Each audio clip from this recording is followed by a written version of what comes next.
is part 7 of my Battle for Wesnoth walkthrough. I'll be playing Descent into Darkness on the highest difficulty. Because I'm skipping the plot for now, I will get back to it, don't worry, there's a good reason for this. But at the moment, I am going to try an extra challenge, which is I'm going to not recruit during the first 2 scenarios. This is obviously going to make things more difficult, but it is still possible, even without save scumming. And that's what I'm going to be doing. Now I will step here. The point of doing so, I'm out of range of these guys, is all of these wolves will want to attack me. It's still daytime, I'll do lots of damage, and that way I will have, first of all, damaged wolves will stay back from the attack for a while. Second, they will be out of the southern fight for a while. The more I can keep the fight to the north, the better off I am, and I'm not advancing my bowman. I want the only attack target for all 3 wolves to be this spearman.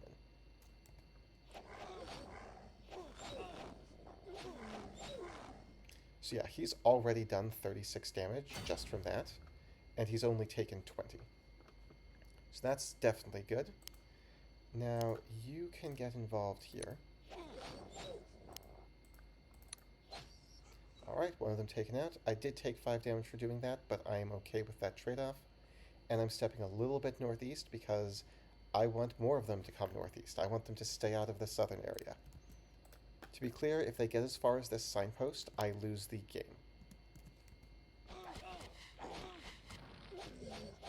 Oh, wow.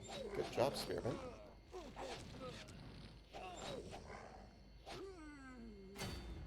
Okay. I will step back in the village. These 2 guys should attack this Spearman, because they can't attack anyone else. What is this? My ally positioning well? That's crazy. My ally is never smart enough to know how to stand in the high defense terrain. Well, I'll stand here. It is night, but I want them to only attack positions where it makes it easy to attack them back. Oh, well, that's not good. I sure screwed that up. I stood next to a village. That is a rookie error, so now I have to go back and retreat. Well, this guy is still alive. I'll throw a javelin.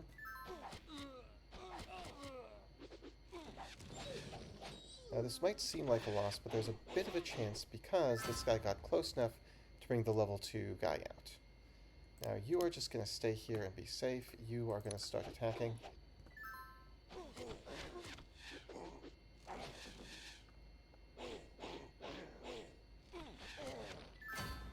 Nice. My ally got a level up. I'm going to take out this guy. It does mean standing next to a village. If I stand here, these guys can enter the village, but I think that actually they won't both attack me. The reason is there's such a tempting target right here.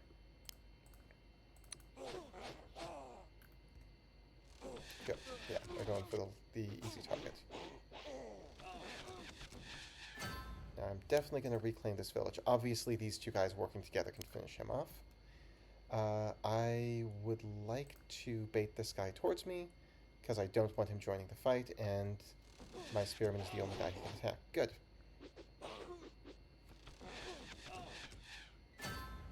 Okay, you run back to the village. If this guy gets the kill, I do not care. His job is to not be close. Got the kill. Doesn't matter. Oh, that wolf is going there for the village. Okay, great. I just need to survive 2 more turns and everyone's too far away. Yeah, the spearmen were excellent bait. They kept people far away from the fight.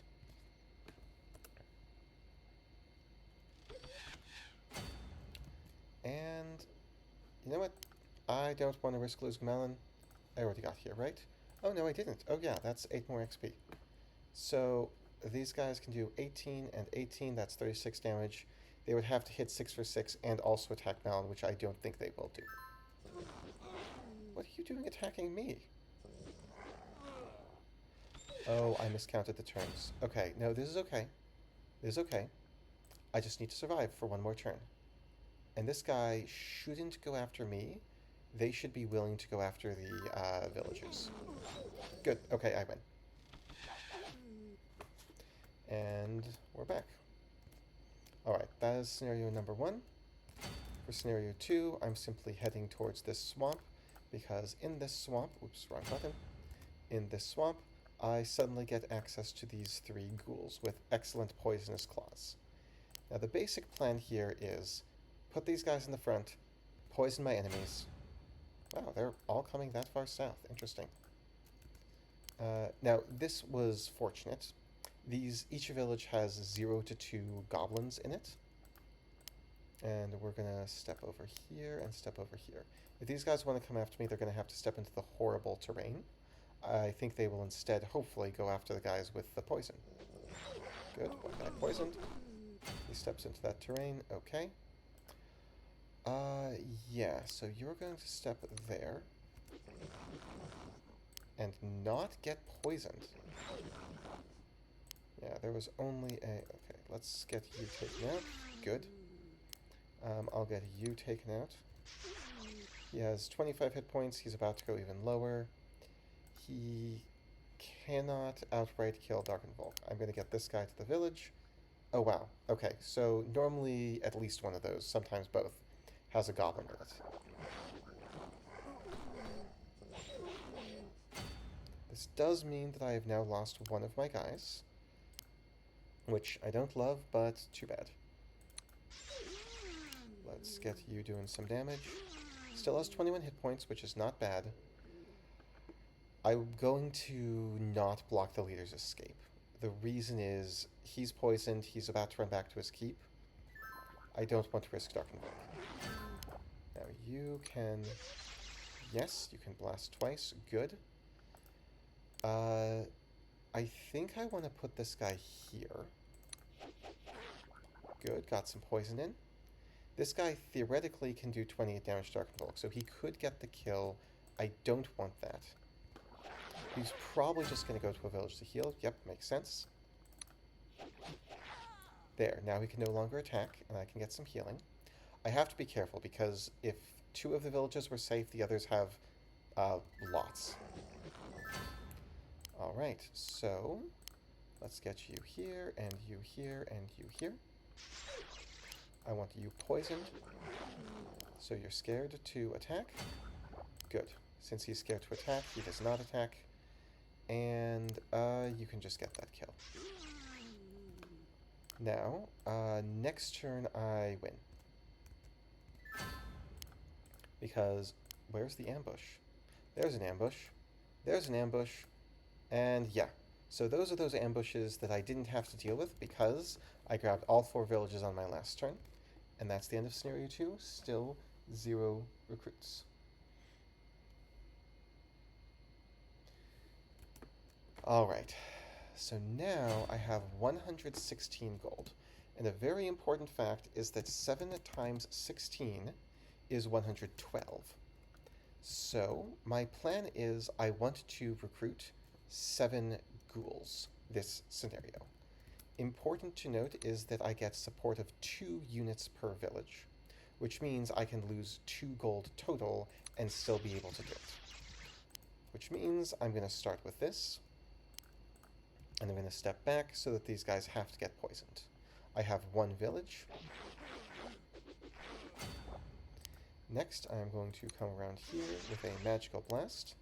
I'm going to swap who's on the front line, because these guys can do at most 33 damage, and due to the resistance, this 6 damage is actually 5 against the ghoul, so none of my units can be killed this turn.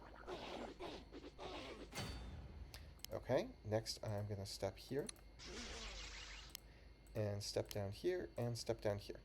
Again, technically this ghoul could be killed if I'm very, very, very unlucky. Now, I've got new units. I just lost 2 gold, so I need to reclaim this spot immediately. Now I am not losing gold.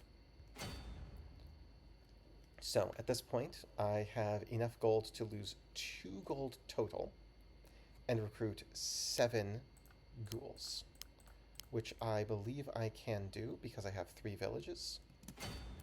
Now I can recruit 2 more ghouls. I now have 6 units, which with 3 villages is exactly what I can support without paying them. Now I can recruit 1 more ghoul. Now I'm losing 1 gold per turn. And then I can spend my last gold recruiting this guy. And that is how I get 7 ghouls. Now, on to the next bit. There is an ogre here. I need to deal with him. He's actually the least of my worries for what comes next, because he cannot do enough damage in one turn to kill kill any of my guys. The skeletons are expendable, as is the skeleton archer that I'm about to get. And you can head back for some healing. Good news is, once he's defeated, actually I get all of my guys instantly fully healed for free. That did happen after fighting the little ogres as well. So, I've got everyone fully healed. I want to gain the magical ability to deal extra damage. And at this point, I'm going to have to deal with 4 mud crawlers coming in, which might not sound like a lot, but with my current army, they could easily get some kills. The way I'm going to deal with them is by very carefully rotating troops from my front lines. If you think my current army is overkill for what's about to happen, well, yeah. Oh, right, and the little mud crawler. So, giant mud crawlers can do 15 damage. I would like to get first strike against them, so I'm just going to not move forward yet. Now, also note they are elemental, so I can't actually poison them. I have to do all 36 of their hit points in actual valid damage. I'm going to step here initially. The reason for doing this is that none of my units can be attacked by more than 1 mudcrawler. Now, next, I'm going to have you step back towards some healing. The mudcrawler can do, at a maximum, 30 damage in a turn. So, these 2 guys I'm putting on the front line can't be killed their very next turn. This guy, if he doesn't attack, cannot be killed. This guy can take enough damage to kill him. So 16 here, and another 6, and another with the mud glob. The mud glob does 6 damage to the skeleton, so that's 18. 16 plus 18 is 34, so if this guy hits all 5 times, I will lose the skeleton. He already didn't, but he might have. So now I'm okay with using the claws here, and the blade here. Because now there's no way that this guy is going to get the kill, but I put somebody healthy up front just because I don't want to cut off this guy's retreat. Now at this point, let's get you to some healing. No, there's no way any of my units can be attacked by multiple mud crawlers, which is going to get me a lot of room to do some healing cycles. When a ghoul is at full hit points, it can safely attack the mud crawler, but basically nobody else can. So everyone else, you gotta do your healing by standing still if there's no village for you. Alright, you need to get some healing in a village. You can take that front line. You can step back. You have full hit points, so this is safe. And this guy does at most 18 damage. This guy is still safe. This guy is badly hurt. He moves back. This guy is almost healed. He goes forward. And, oh, no. You can go over here, and Malin will... No. I don't like what just happened there. That's not good. You go over here. Next turn, Malin will move. You still get out of there. You can safely attack still. You cannot safely attack. You can stand here safely, and that guy will take some damage if he attacks you. That is enough hit points to be safe. This is enough hit points to be safe. I might be rushing it a little bit, but I think it's okay. You get out of here. Alright, you have 16 points. That's enough to be safe. You can take that front line. I think I'm going to have this guy step back just to force this guy's next attack to take damage. And note I'm not moving any unit if I don't have to. Because they get a little bit of extra, the 2 extra hit points. I think I'm ready to kill this guy. I think I can do it this turn. It's a little bit of risk my skeleton, but I'm okay with that. This does unlock one more place to get some healing. And you still have at least 16 points, so that is completely safe.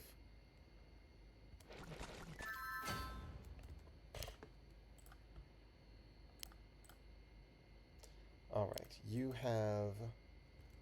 can take 14 now and 15 on the next turn. Though I do have to be careful of these guys attacking with fist, getting killed, and yeah, I'm nervous about that. I absolutely 100% cannot lose if I simply stand in this formation, so I'm just going to keep doing the thing that absolutely guaranteed cannot lose. You can get some healing. Oh, no, you can get some healing. As long as I maintain the choke point, this is guaranteed. Yeah, you are still okay. You can... How am I going to break the choke point, though? This is completely safe. There. Whoever moves up, they cannot defeat this guy. Alright. Malin does need to move back a bit. The reason is that if they set it up, it's possible... Now, I can freely attack here. This guy has no melee attack.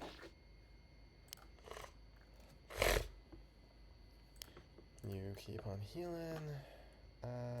You can just head over there, whatever. You got some healing. And let's give you a little XP. Yeah, now that mud crawler will actually be recreated here.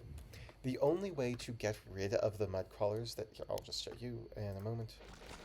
The only way to get rid of these mud crawlers appearing is Malin has to go and grab this trident, which is a storm trident. It's hinted at with the fact that the merfolk used to live here. Then he takes the storm trident over to this exact set of trees right here. That's the only hex where there's trees in the whole that you can use at all. Then he discovers, oh, the trident lights that on fire, so now he can start fires. And then with the fire, he then has to go literally to this hex where the mudcrawlers spawn. And then the mudcrawlers stop spawning. Yeah, good luck figuring that out in a normal playthrough. You have at least 30, so this is safe. Any ghoul with at least 30 hit points can safely attack the mudcrawler. And you can just start heading over to, I don't know, get some healing. Over 29 hit points, you're safe. Over 29 hit points, you're safe. And you're coming in soon. You are healed. Just cycling the battle lines. Because I do not have a healer in my group, and I will not at any point this campaign. You can get some healing here, you can get some healing here, you retreat, you go to the front line. You do not have enough hit points to safely stand there and attack, but you do. Okay, you can safely go back, you can safely advance. Whew. Okay, that's done with. Still need to do healing cycles, but with all the big mud crawlers done, this gets much safer. And I think I'll just step up here with Malin. You now need healing, so step away. You can advance. Alright, and now I'll be able to move up and use... Oh, wait. You have a place to heal. Okay, so I have not had any losses.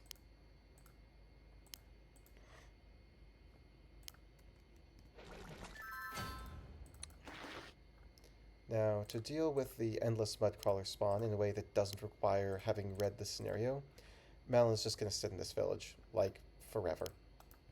He's going to be there for a long time. Okay. Now, there is no turn limit here, so I can actually take my time. And I really am going to.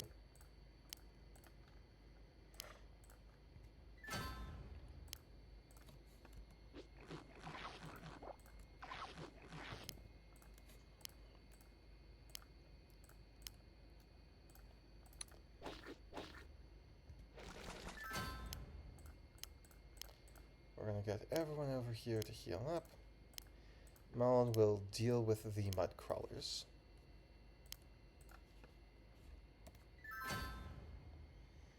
And everyone else can just heal.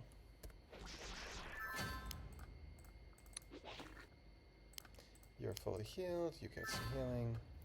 I see another rat coming in. There is an endless supply of rats. You might see where this is going.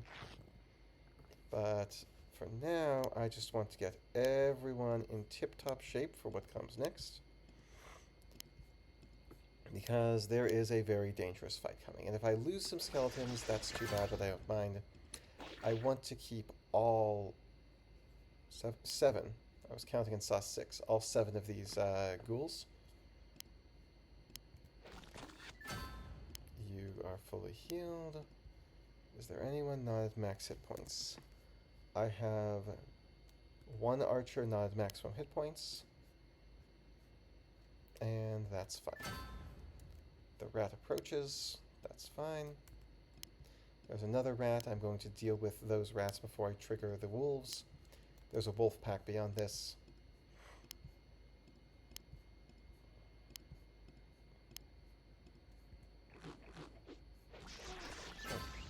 Did not poison the rat. Okay. Well, you go back for healing. We'll see who the rat attacks next. Messed with everything. And it's a magical attack. 70% chance failed every time. Now, the threshold for triggering the wolves is specifically going past these 4 hexes. The moment I step beyond there, I have a fight on my hands. So, everyone's got to be full hit points for that. Oh, this guy has a ton of hit points. Yeah. Well, for a rat, he has a lot of hit points. Oh yeah, this guy's here. You can move up. Yes, there's another rat coming in. And if you want to be really, really safe, you can level up as much as you like against this rat. However, this guy has 3 XP. Oh. Oh, okay. This guy has 14 XP. And now he has 15. So the respawning rat's only worth 1 XP, which is not particularly good. But there's still enough trouble that I'm not at full hit points.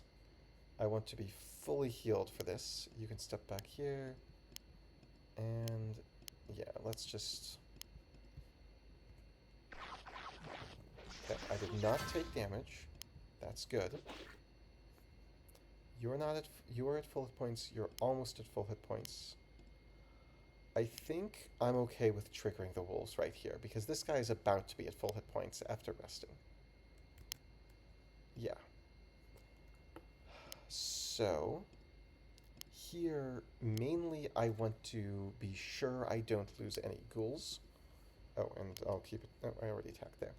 So I'm positioning so that the only people that could be attacked twice are the skeletons. Who, by the way, have really nice blade resistance. Everyone in my front line is at full hit points, so I'm not going to change that a bit.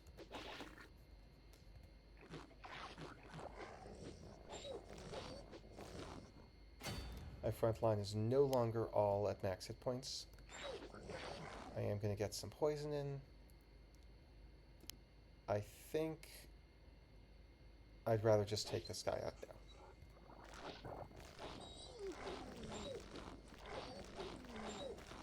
Okay, I lost 1 skeleton. That's fine. I can't recruit new ones yet, but I don't have the money to recruit them anyway.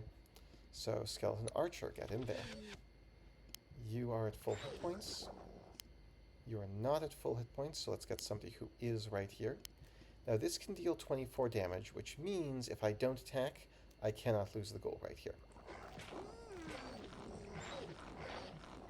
Nice, that guy is poisoned. That makes him much easier to deal with.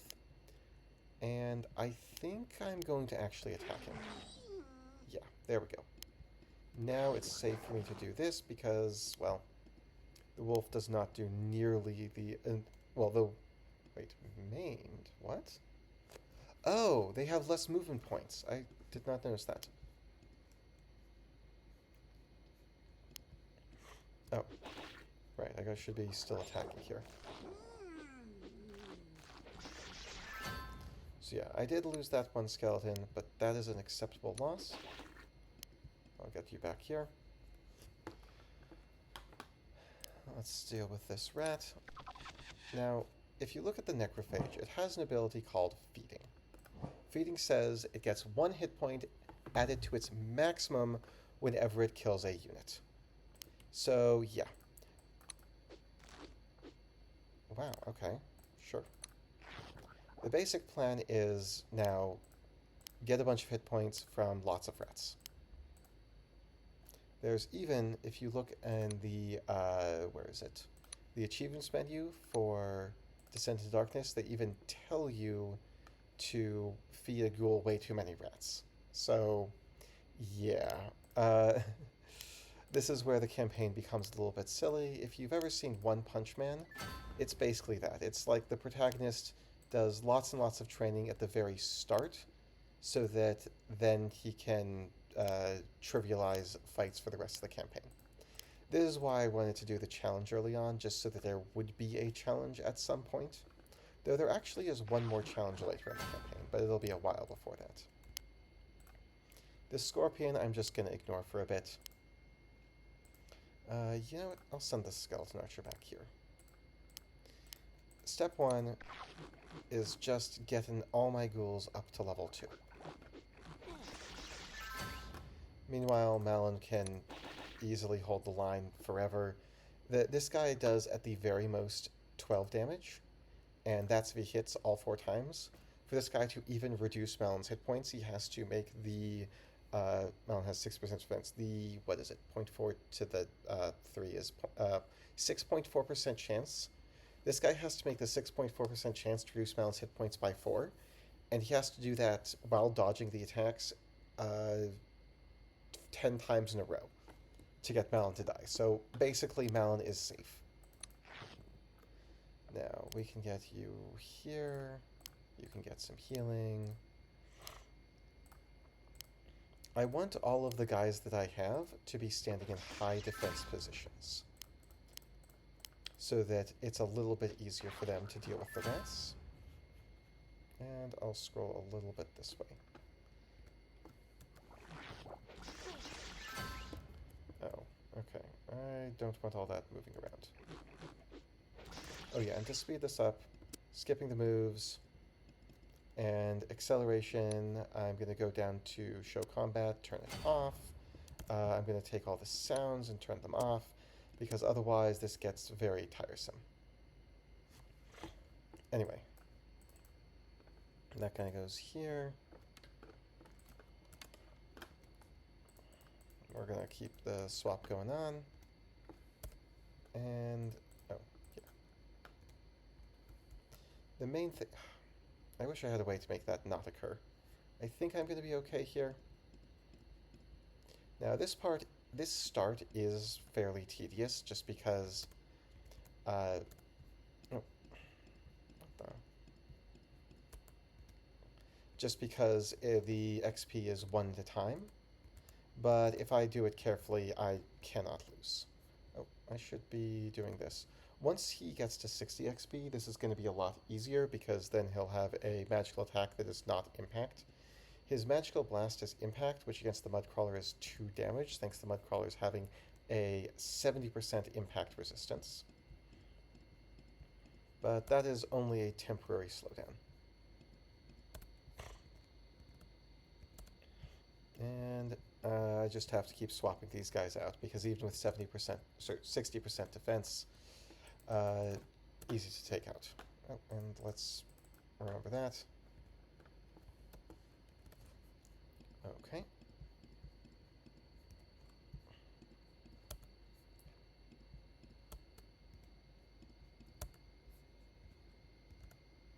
And we're just going to keep attacking here.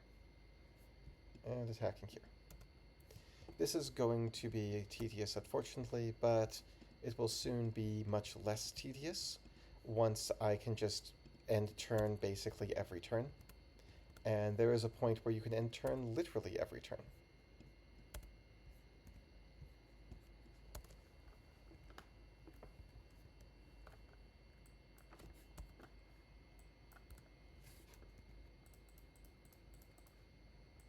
And here. Okay. Once I'm able to mash end turn and not actually have to pay attention to hit point bars, I will go and recover the entire introductory story. There's going to be enough time that I have an auto-clicker mashing end turn that I will have time to cover all of the opening story, which is why I did not go over it at the very start.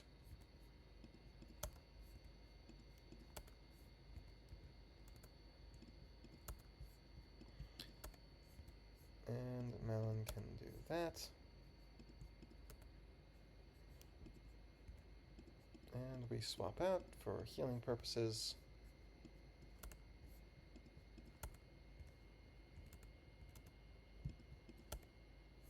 Oh.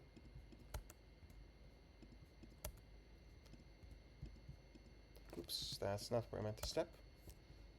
And you guys are getting close, so we're going to swap. Oh, and I can go here. Oh, the rat is changing targets. It's doing that because these guys are 26 XP. Now, the rat is worth 1 XP, but the rat doesn't know that. Normally, a rat, being a level 0 unit, is instead worth 4 XP. Since these guys have 4 XP away from leveling, it's following the rule of try not to help your opponent level up, and that's why it started changing targets. So that said, that's fine. I'm just going to go here. Oh, yeah, and you can go there. And now I have 2 guys who are close. Excuse me.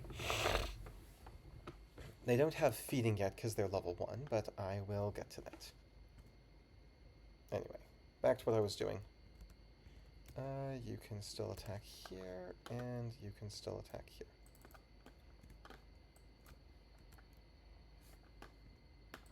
And we're swapping for healing.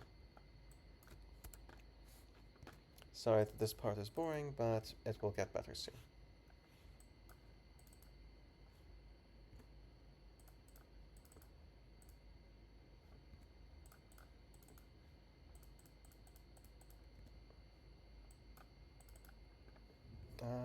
Yeah. Okay. Right.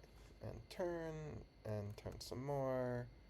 You can do magic attacks, and you can do magic attacks. And we swap again. And we go back here. Melon needs to kill 22 more of these guys, and then I don't need to have him attack anymore, because his own ranged attack will win that for me. Although I kind of don't need to attack anything here. I don't want to risk potentially the Mudcrawler leveling up. So, interesting tidbit, if this Mudcrawler gains a level, it no longer counts as the spawned Mudcrawler, and a new one can spawn. So, theoretically, that could actually put Malin in danger, and there's no reason to take any % risk at any point from now going forward. So I won't. And you're at 27. Oh, the rat's still attacking him? Oh no, the rat has changed targets. Okay, so you're no longer the rat's target. You can take out that, or maybe you can. I'm just cycling out these guys.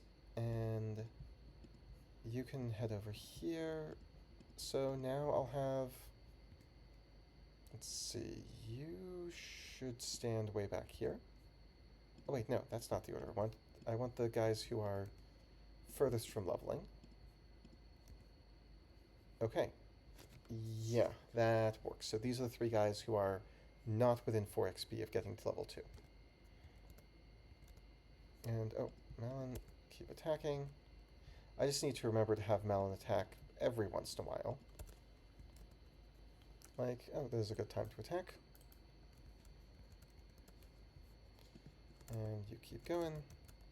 Ah, don't like when the screen jumps like that. Alright, so back to here. And I'll just do the swap because it's healing purposes. And 43, 44. We can go here. Swap for healing. And another one here.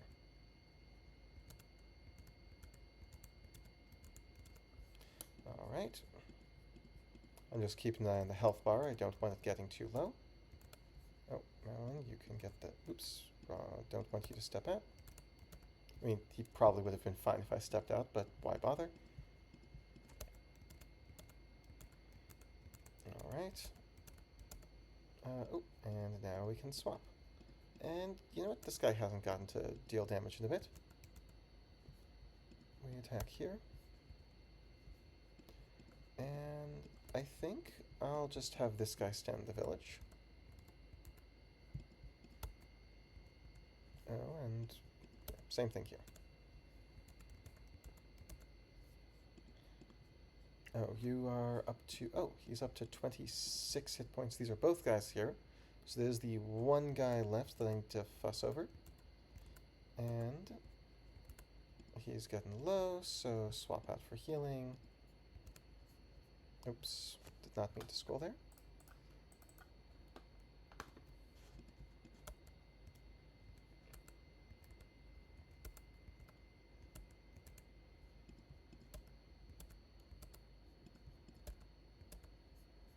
How are you doing? 53.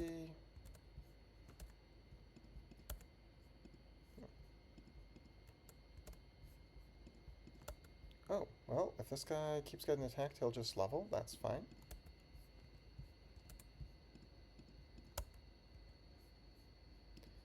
And 55, nearly there. 56. Oh yeah, let's make sure I don't get that guy killed. 56 still. 57.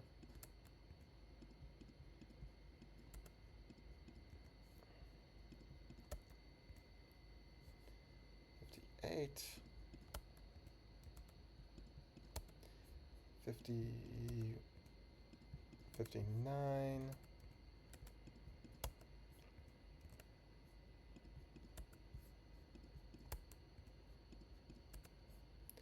And 60. Okay. So the plus damage thingy is not the big deal. The important thing is my ranged attacks are now cold and arcane. And if you look at the stats for these guys, they are vulnerable to cold and arcane. So now Malin does not need to be told to attack. He will retaliate and win. So I just need to focus on the rats. And I don't even need to look at the well, actually, there is one thing I need to keep an eye on, which is once Malin gets enough XP, I do need to make sure he picks the right advancements. That said, the next one is his default, his first advancement choice is fine. Okay, so everyone here is getting close to leveling. Well, except the guy who's already level 2, of course. But yeah, we're going to make a little ring here. And everyone gets to level. Oh. Was this actually... Oh. That rat is dodging everything. Okay. Well, we'll get you some healing.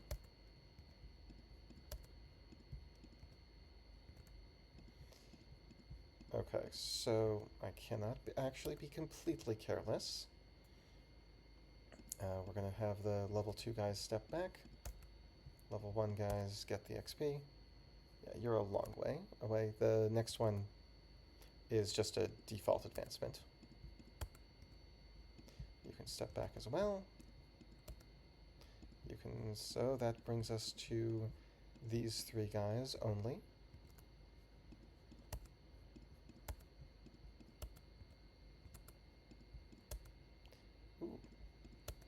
this guy's actually getting low. Ah, yeah, the only option here, even if I was just button mashing, is increased hit points. Huh. Alright, well, we got these guys back in. You need one more XP, and I think you'll get it. You know what? That's technically a risk. Oh wait, no it wasn't.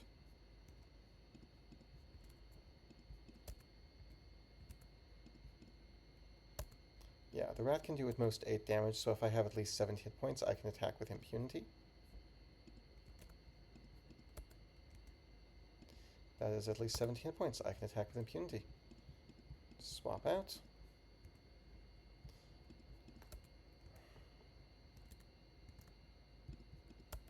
Alright. Almost all level 2. Okay, so everyone here is level 2. This means that now I can surround here. And I can now go a lot faster. I just need to keep an eye on the health bar of whoever the rat is attacking. Because whoever the rat wants to attack, it's consistent. Now I pull back here. I heal up a bit. And I've got somebody else who needs healing. So I go here. I go here. And we're back to healing. And right now I do need to keep an eye on things because they don't have all that many hit points yet. So I can't go full really heavy button mashing. But every time these guys eat a rat, they get more hit points, and my buffer becomes bigger. And we go here and here. That's 47. Okay, so the 47 XP is also a advancement where the default is a good one. So I don't need to be worrying about his level up yet. Alright, you get here, you get over here.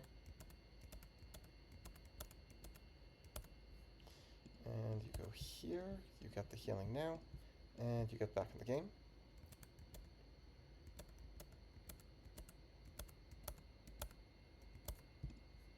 And you get some healing.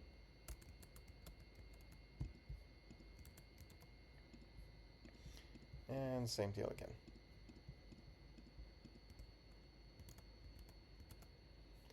Oh, you're getting close. Oh, wow. That guy got low. This guy's at 12 hit points. That was closer than it should have been. As long as it's 9, he's safe, but I am getting careless, and that's not a good thing to do. Okay, we're just going to swap out right now. There we go. Oh yeah, so I don't want Plague, actually. I definitely don't want this one. It loses one strike, becomes less reliable. I don't want to reduce my arcane resistance. I just want the extra damage. It's the only thing that doesn't, like, come with a downside. The corpse, I think, cuts me off from some other advancement later. Why am I bothering with that? Okay, this guy is a little hurt. I'm just going to swap out and back to hitting end turn. This guy is getting low, so we swap out. And there's another swap.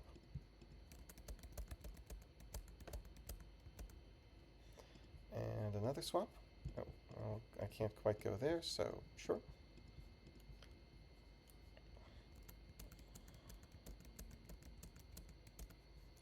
And you can just go back to that village there. Someone else can take your place till then. And you can go to grab a village. Now, this is 62 XP. There is an advancement that I want to select that's not the first one, so I do need to be careful to keep an eye on Malin, because I don't want him to pick the wrong advancement.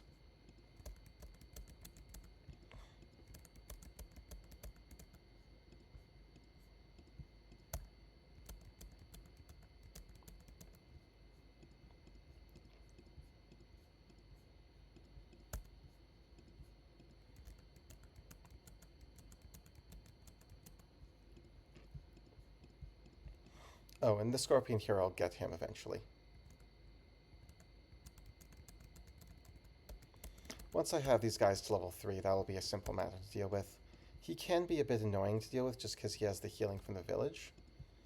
But with level 3 guys, it's not an issue. And cycle again. And you go back and get some healing. You're fully healed. Let's get you to healing. Now, 50 hit points. Sorry, XP.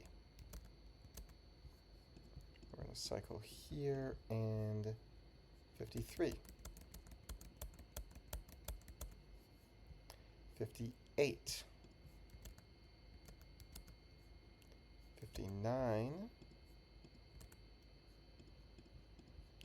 Let's make sure these guys are not in the danger of the next few turns. 60. 60. 61. 61. And now what I want is for my sword to heal me every attack. Vitalize, 2 hit points healing every time I hit, and I get 3 attacks. So I can potentially heal myself up to 6 damage per turn just by attacking. And now he has 109 XP, which, yeah, the next couple advancements, the default is okay. So I have a while to ignore Malin.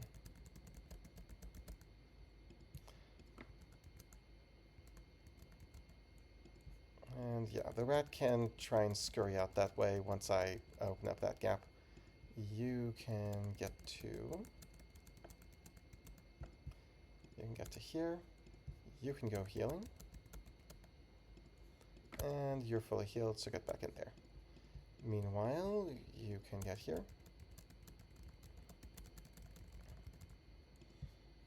And you're fully healed. And you're here.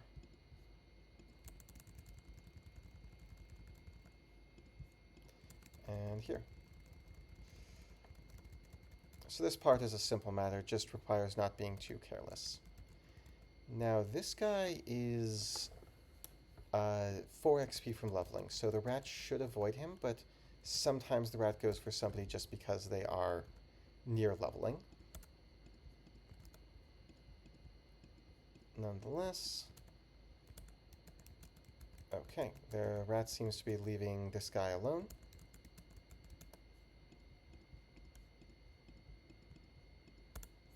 And you're still a long way to go.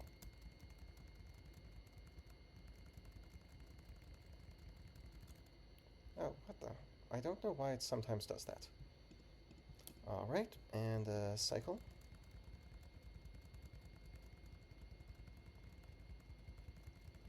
I'm still not using the auto clicker to end turn yet, just because it's still a little bit dangerous because of how fast it goes.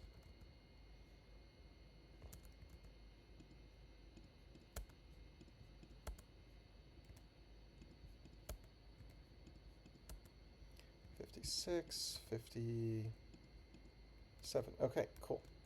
You can now stand back here and get some healing. And once you've done that, he should be left alone.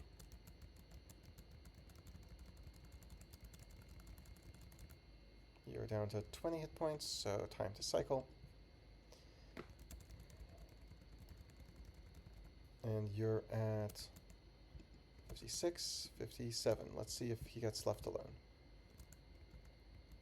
Where is the rat going? Oh, he's going for this guy. That's fine. You go off and get some healing. Wait. He's leveling up this guy. Oh, right, because of lack of good options.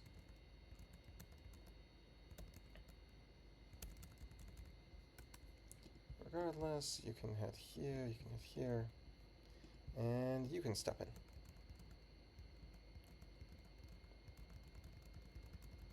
This can reach a point where I don't need to cycle them at all, but I have not reached that point yet.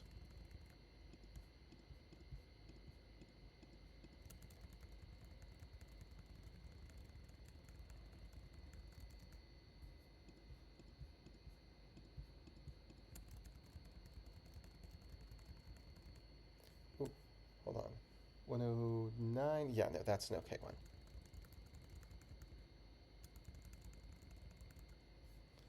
You're at 27, so swap out. As long as I get out before 9, I'm good, and I'm just looking at the health bars.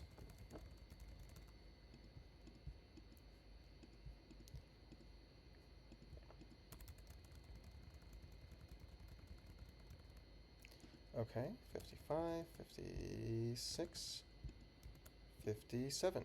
All right, time to swap stuff out, and we have a newcomer to take that role. These three are not yet there. All right, you have 20, which is one where the default is fine. Oh, I might have just made a mistake there. I think I might have just left that guy there with 8 or less hit points. Regardless, I definitely am going to have to be more careful. And I think I don't know what that was. Anyway, Malon's next level up does have one where I want to deliberately choose something. So I am going to have to be careful there, not to mash buttons too fast. But that's the last one I need to pick. And... oh, this guy didn't go to the village. Oops. Oh, okay, 58. That is enough. And you got healed, so... so time to swap out. You get here, you get here, you can go here.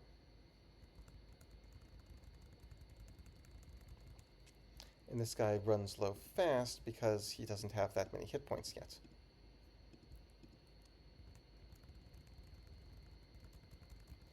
Yeah, because these guys are newer ones.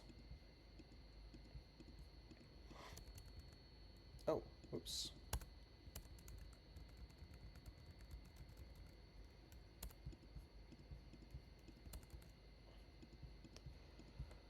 Okay. And that's getting a little too orange, so we go back to here. Oh, get to the healing. That's getting a little too orange, so switch back. You have 40, so I do need to be paying attention to Malon. That's 44, not too much. And these guys are getting closer to level up.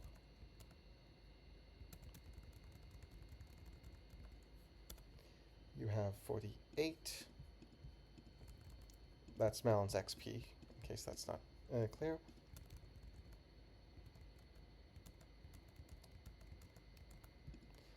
You get out of there. I'm just trying to give lots of cycles so I pause and notice Malon's XP.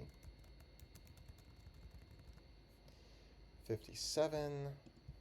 Let's just do another swap.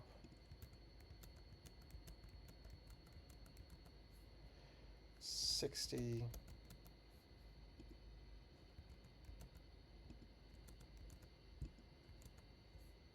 63. This guy's at 57, so that's basically the last guy I need to... oh, if I swap here, will the rats still attack this guy? No. Oh well. It's not a big deal. 65, 65, 66, 67, 68. Now, improved Vitalize. It heals 4 hit points per hit. And that is the last advancement that I need to pick for Malon. Everything else from this point onward, it's whatever. And by whatever I mean, the default is always acceptable.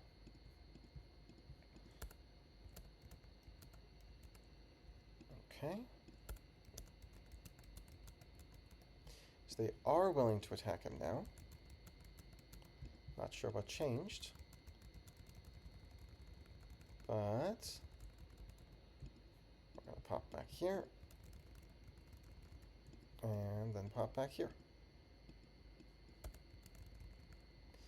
And everyone is 57, so time for everyone to reach level 3.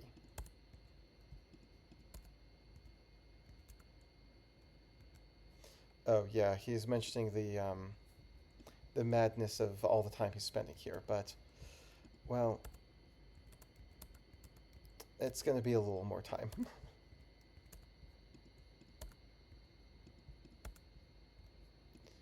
Alright. And we're going in here, and the... yeah.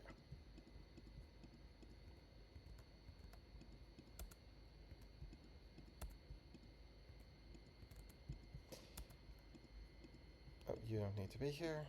That's almost all of them. 2 to go.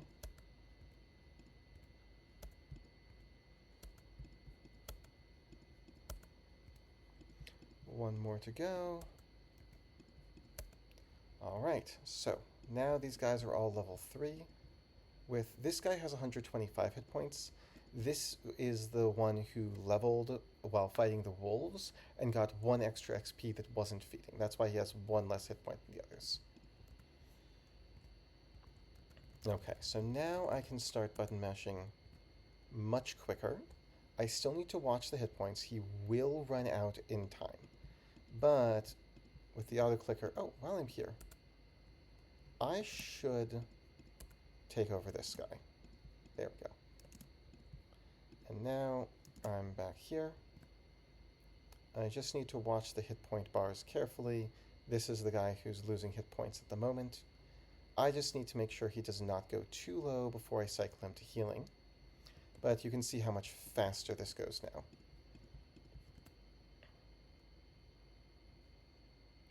The rat's still attacking the injured guy, and now he's switched targets to this one. So I gotta watch this guy's health bar. That's starting to look low. So, oh yeah, 43 hit points. Yeah, there's no reason I ever need to get him even remotely close to running out of hit points here. So I shouldn't. Where is he attacking now? There, this guy.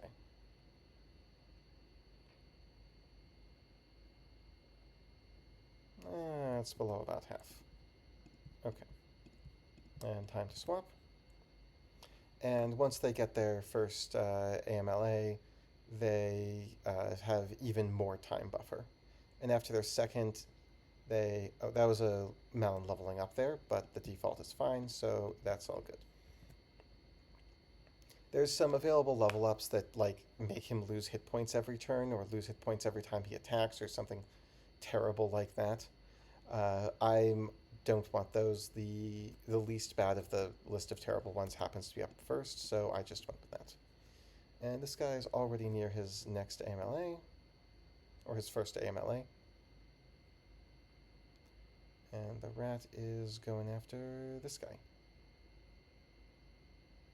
Alright, let's get you a bit more hit points. And also, I think I'd rather... I'll just kind of sort them with the guys over here being the ones closest to leveling.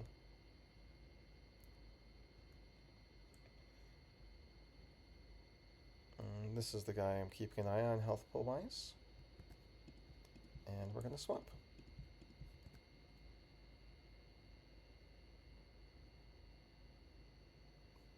That guy healed up. Oh, that was Malin leveling again.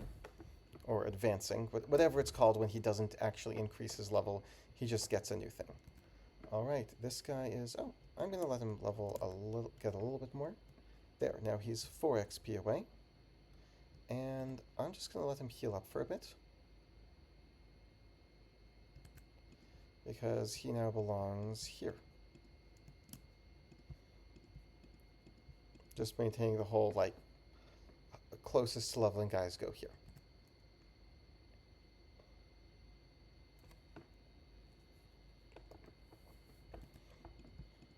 Imagine doing this without an auto-clicker. I mean, it wouldn't be all that much worse. I mean, it would be like this. This is no auto-clicker. And this is with the auto-clicker. So it's not all that time-consuming. But still, I wouldn't want to push the button over and over.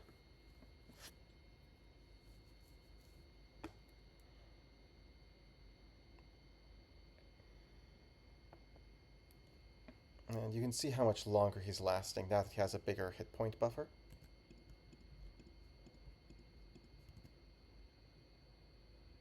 Oh, Malin leveled again. Does he have any left? I'm not sure. Yeah, I think he has more before the window stops popping up.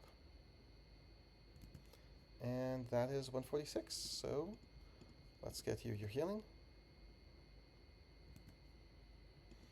And you can go here, you can go here.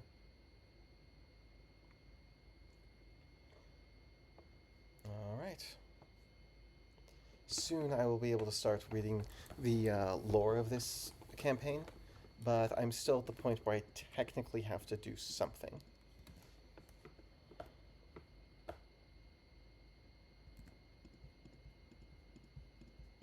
There we go. That guy's out of that spot. This guy is running lower on hit points. Okay.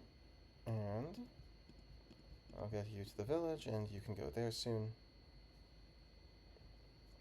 4 of them are nearly at their next, or nearly at their first AMLA after max level advancement. Ooh, that guy's a little low. Oh, 38 hit points. Okay.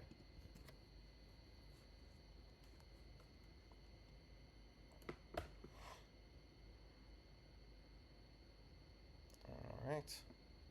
This guy, I think, has enough hit points to get essentially 2 leveling. But I want to keep an eye on him. How are you doing? 100 hit points, 10 at rats. Yeah, I think he's okay. Anyway, so now that that cycle is done, 2 of them left. Yeah, he's at 146, 146. All those guys 146 out of 50.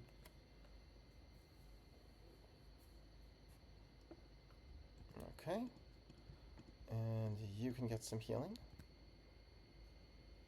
2 guys left.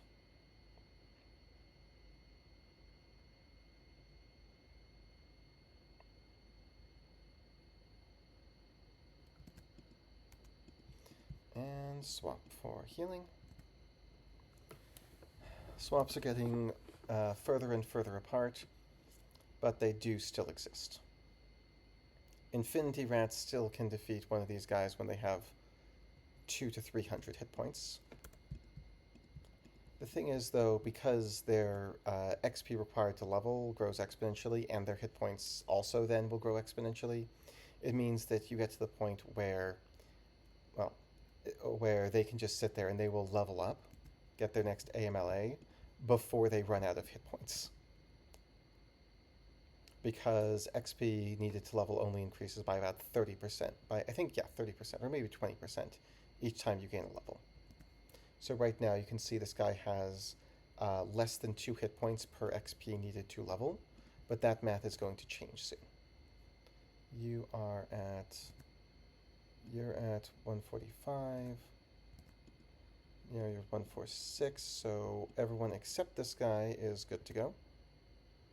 And I think he's going to level before he runs out of hit points from here.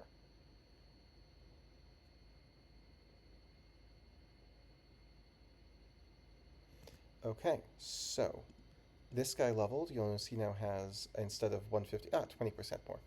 He has 180 instead of 150. And now I'm just going to make sure everybody gets a rat. Once you level up, I'll have you step back so that the others can step in.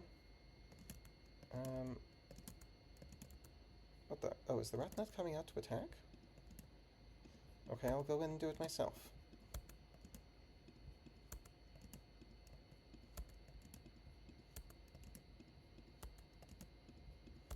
How many times am I going to miss this guy?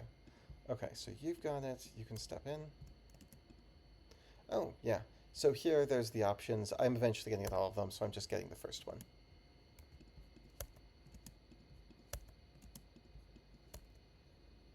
There we go. We got this guy, and 2 more. 1 more. All right, so now I have my perimeter with 279 hit points each, except for the one guy who leveled by fighting the wolves. He has 278. I'm actually still not able to completely AFK here. It's a lot more time before I need to swap, but if you look at how this guy is doing, you can see He's made it to, well, he started at 279, so he's lost 100 hit points and only gained 50 XP. So they need more than twice as many hit points as XP to advance. So that means I do need to still do some swaps, but those are becoming fewer and far between, fewer and further between.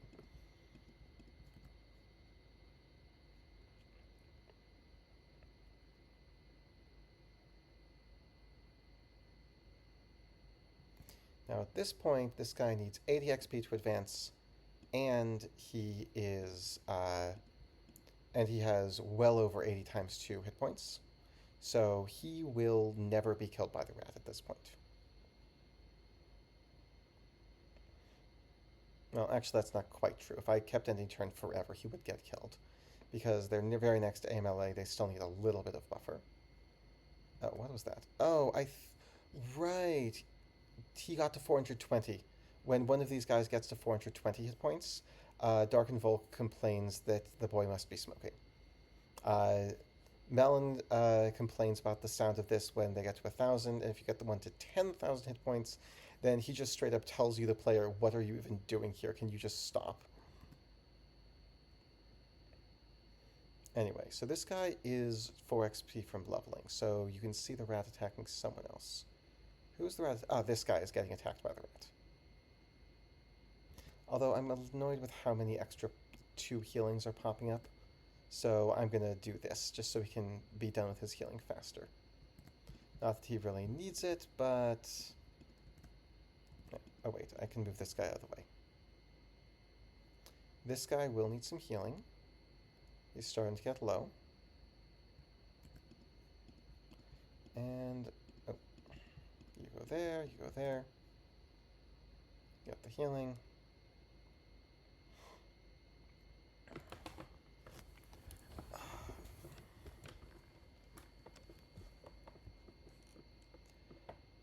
Who's he attacking now? Wait, is he attacking this guy? Oh yeah, no, that's I swapped where they were located. And once this guy runs a little bit low on his hit points, I'll have him get some healing.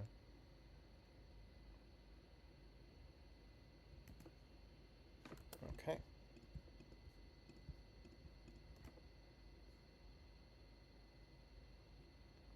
This guy will get plenty as the rat goes after him because he's still hurt, and the Wesnoth AI likes to attack low hit point units, relatively speaking. Now this guy's taking a beating. He's, does he need any help? 40 more, oh yeah, he's fine.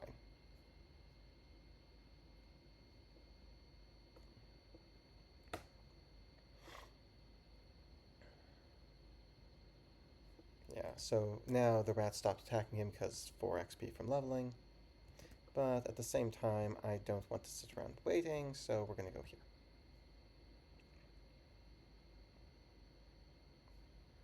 This guy... Wait a second. Did I see somebody with... Huh. Never mind. I thought I saw one of them get their next AMLA earlier than expected. Which really wouldn't be a big deal if it happened, but I would have liked to know if it had. Okay, and he can heal up.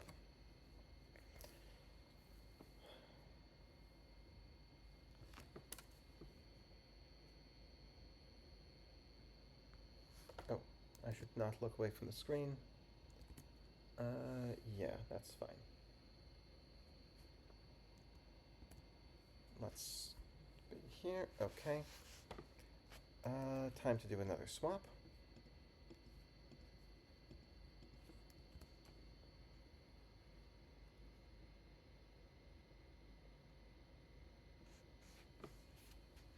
He is attacking here.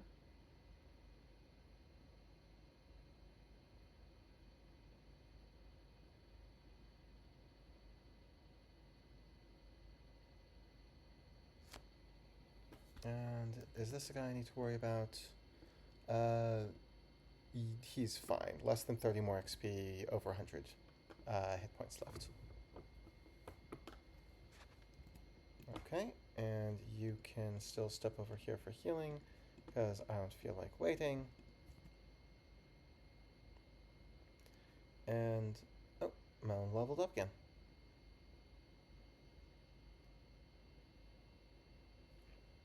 This guy, he's probably okay, but I still think I'm going to get him some healing. Yeah, I'm still going to give him some healing. I don't think he needs it because he has 60 more. Yeah, he has triple the hit points of the XP remaining. But why not play it safe?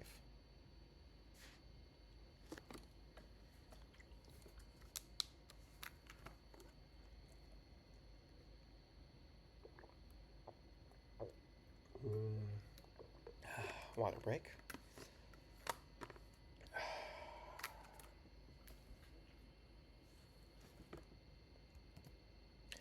You are done healing. Okay, so you are 4 away, 4 away, 4 away. I'll swap these guys, I think. So I have 3 guys who still are not close to their second AMLA. The reason the AMLA is so important is not the 3 hit points you get, obviously. It's the fact that there's a full heal. Oh, that's funny. My mouse is not currently working again. That's very annoying. Okay, there we go. We're back. And let's get you some healing. And we're back here.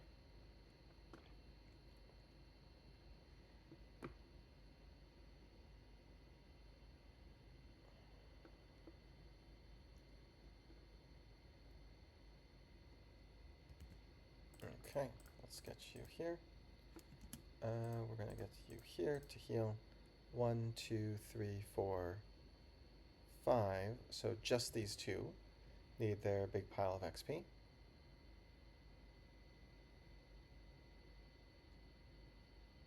Let's just get this, because this guy hasn't gotten any since getting to his next.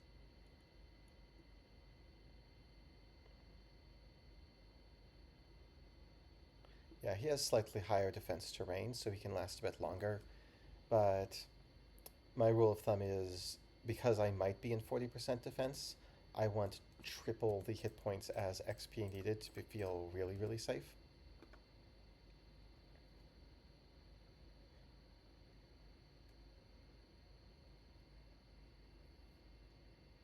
Yeah, and swap. I guess I'll leave this guy in the village, just in case the rat escapes. I want to be absolutely sure he doesn't end up killing this skeleton while I'm looking away. Oh, wait a second. This guy got one. Alright, that's fine. But I want this guy to get some XP, so can you please attack him? What? Why are you doing that? Fine. I'll make this easier for you to figure out where to go, rat. You're not taking the path in the maze that I intended you to take.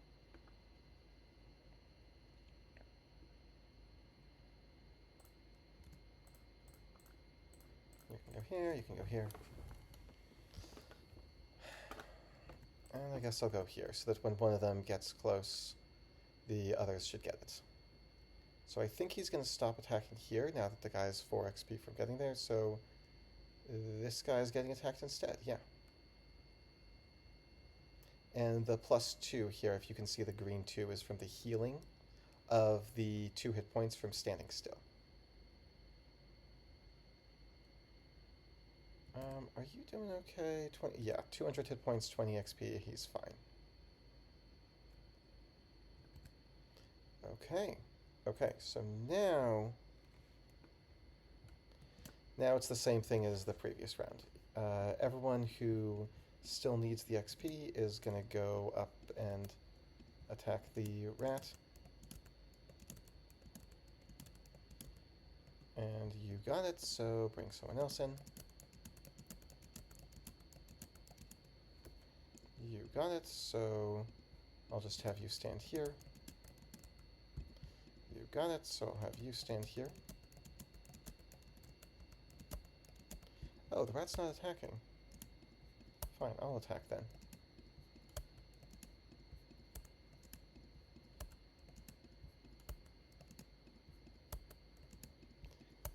Wow, I'm missing a lot. Okay, there we go.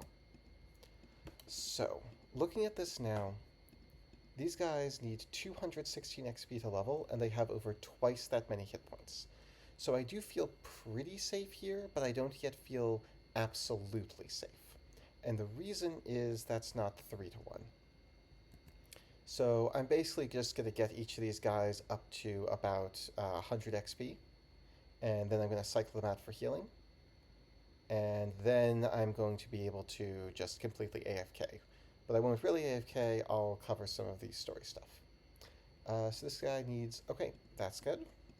This guy now has 150-ish XP to go and over 3 times that. So once he heals, he'll be fine. I said 100, but honestly, once they get 50 XP, I can trust them to take care of themselves.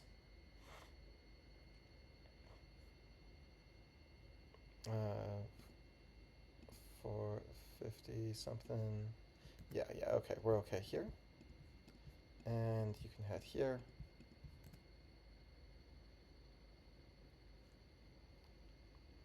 And this guy heals up, so the rat picks a new target. Looks like this guy.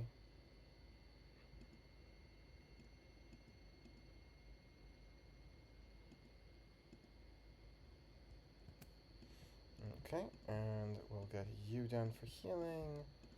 And I want to have the guys I don't want the rat to attack yet to be in the higher defense spots to encourage the rat to go for the guys I want to. This guy is easily healed up enough. And okay, this is guy's the new target. I'll let him get to about 50 XP. And we do the next swap here. We're going to go here and here. This is a higher defense spot. Excuse me.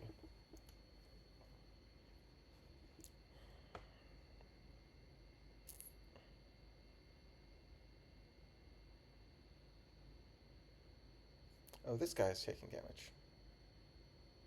Alright, he's got... Oh yeah, that's over 50.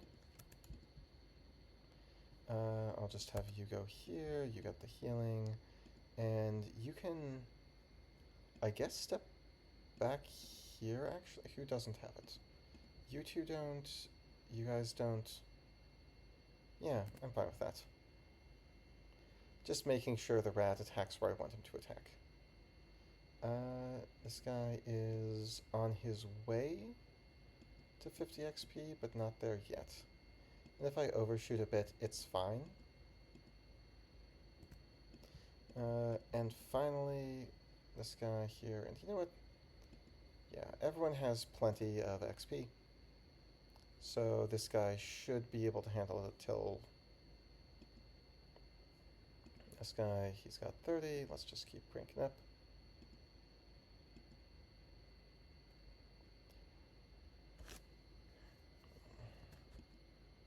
Alright, so that is everyone in safety range.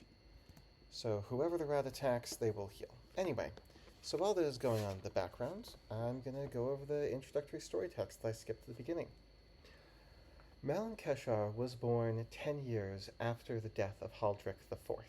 He grew up in the northern border town of Parthen, the second child and eldest son of the city's baron.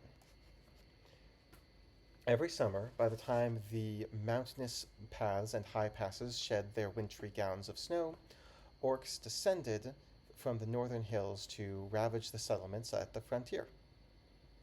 Every year, Malin's father led the townspeople to repel the raids and force the orcs to retreat back to the north. When Malin was 10, a passing mage sensed strong magical abilities from in the boy and suggested he be sent to the Isle of Alduin for training in the magical arts. Malin studied there for 8 years, learning all manner of magic from basic control over the elements to the mystic arts of scrying to alchemy and simple medicine. Although his life on Alduin was luxurious and peaceful, Malin found the teachings of the scholarly mages to be too philosophical for his tastes. His thoughts turned back to Parthen, where more practical magics were necessary to drive off the orcs. So, nice clear motivation. Oh, and this guy, how's he doing? He shouldn't... Oh yeah, he'll be fine.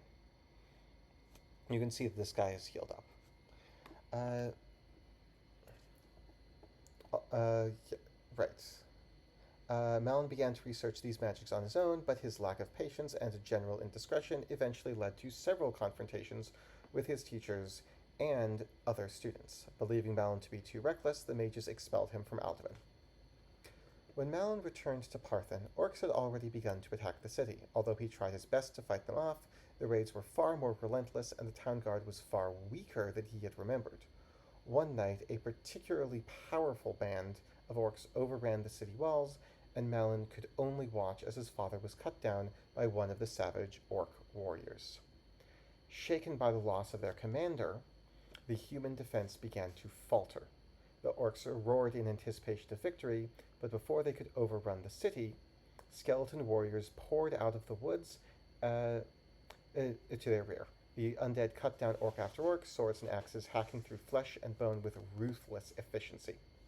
The soldiers watched in half amazement, half fear, as the orcs dropped and the skeletons turned towards them, empty eyes bleeding with fetid magic. All was dreadfully still as the blood and carnage settled in the rank darkness. He's attacking that guy who has better defense. Okay. The rat has run out of the lower defense ghasts at this point. The silence was broken by the irregular shuffle of a man emerging from the trees. He stood before them, a hunched figure and a rasping voice reminiscent of crackling bones. I am Darken Volk. While I know you don't love my kind, I think it's vital that we put aside our differences. The orcish menace grows in the north, and they'll soon return in even greater force. You can't hope to defend against them without my help. For now, I ask only to refresh myself in your town. Drogon, the captain of the guard, replied, Nay, ye surely know that the law says the penalty for necromancy be death. But since you've saved our town, I'll let you rest here for up to 3 days. After that, I'm banishing you from Parthen. Should you return, we'll attack you on sight. So, there is a lot of hatred of necromancy. To be fair, if you know the history of this nation, you'd know why, but that's the setup. Malin, troubled by his father's death and the strength of the orcish assault, argued to no avail that Darken Volk should be allowed to stay. After a couple days, the necromancer left Parthen without incident. Oh, there's actually a thing I need to do here. I don't think the rat is willing to attack the guy who's in the village, so I'm going to do a swap here so that the rat will be willing to attack this guy. Anyway. Intro dialogue. Della Keshar, that is Malin Keshar's sister. You really think it was a good idea to send out a raiding party right after the orcs just attacked us? Father isn't even here with us anymore. Malin Keshar says, Nor is Darken Volk. We're truly defenseless. Della Keshar says, Not like we even need him. No way we're trusting a necromancer. And... Why is this guy getting low on hit points? Why is he low on hit points? I mean, he'll be fine. He has 300 hit points. He'll be okay. Because his point pool is so big, it looked like it was an issue. To be clear, wow, that looks red, but this guy has 20-something XP left and nearly 200 hit points. Oh, did this guy get an AMLA again that I wasn't noticing? Oh, that's why. Okay, so this guy leveled an extra time. I was not paying attention to that. That's why he has such a big point pool. That's okay, though. The rat can keep his attacks up. This guy will level... This guy leveled, by the way. I wasn't really looking at that. He leveled, and now he can heal up. So, at this point, the rat can't kill anything. Anyway. Della Keshar said, Not like we even need him. No way we're trusting a necromancer. Drogon said, Quick bickering, you two. With most of them orcs dead now, their camps will be lots weaker. Our raiders will clear them out and leave us a quiet summer. Keshar says, So much for quiet, Drogon. Orcs amass north of the river. Drogon says, What curses? Why be there still so many of them?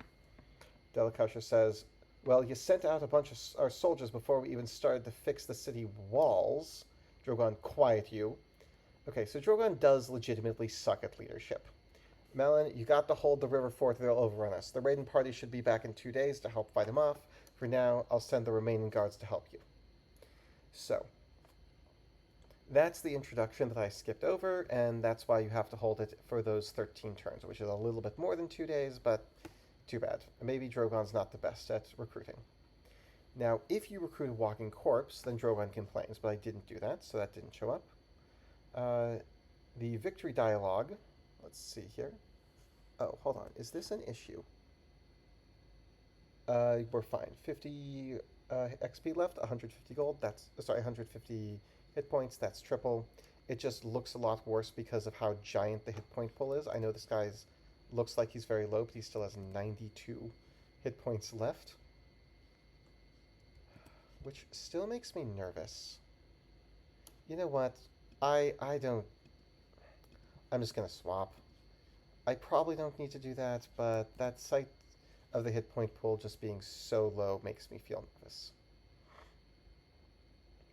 Anyway, when we finish time over, the swordsman says we're back from the raid, and the orc leader says more humans, we'll need to more fighters to squash them all, grunts retreat. Now, what happens at the end depends on what you do, because this is a little amusing.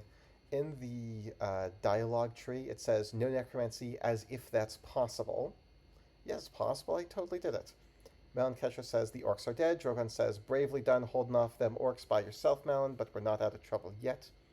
The raiding party reports that more warlords be gathering their armies in the hills just a few days north of the Great River.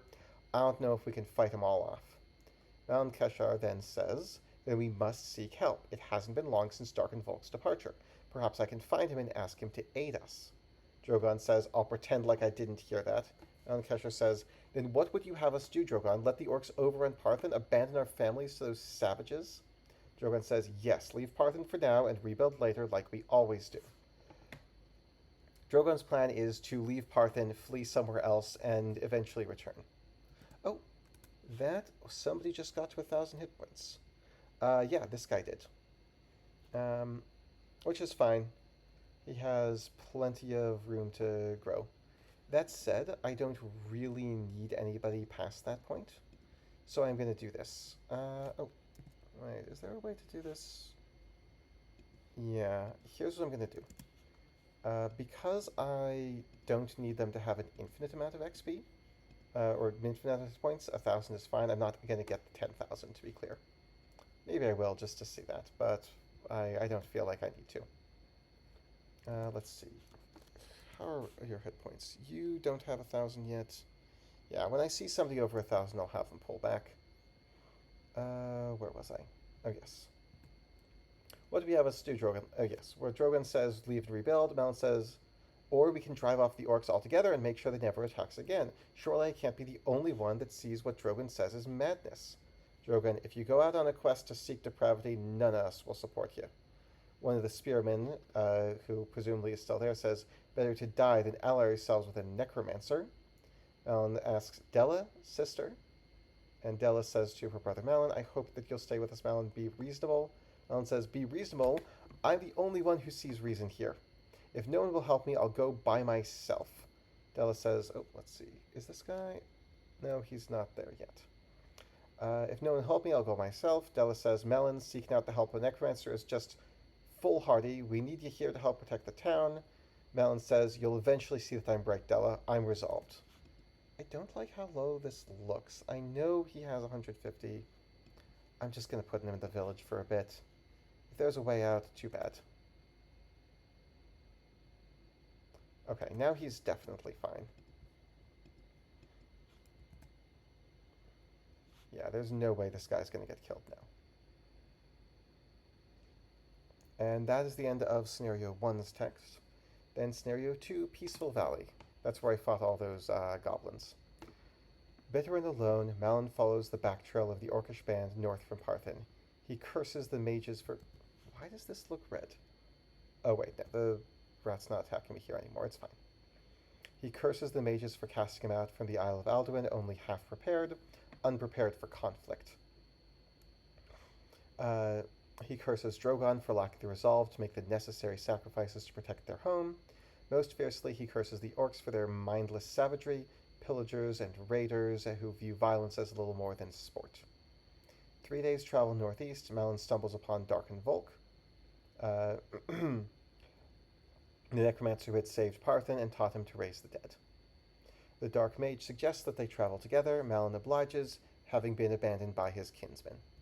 Is this guy over 1,000? He is, so you can go stand in the village. Yeah, if the rat escapes, everyone is either a necrophage or in the village, or both. As the weeks pass, Darken Volk teaches Malin more dark magic. Darken Volk, in truth, I share your hatred for the orcs. The Northlands have been my home for many years, and the orcs have been a growing infestation in recent times. They despoil the beauty of the land wherever they go, hacking and burning everything without care or concern. If you're interested, I would be happy to take you on as my apprentice so that I can teach you to fight against them. Malin says, yes, the orcs have threatened my friends and my home for too long. It's time I gained the power to put them in their place. Darken Volk says, yes, perhaps removing the threat of orcish raids will persuade the people of Parthen to welcome you home. But for now, I must train you.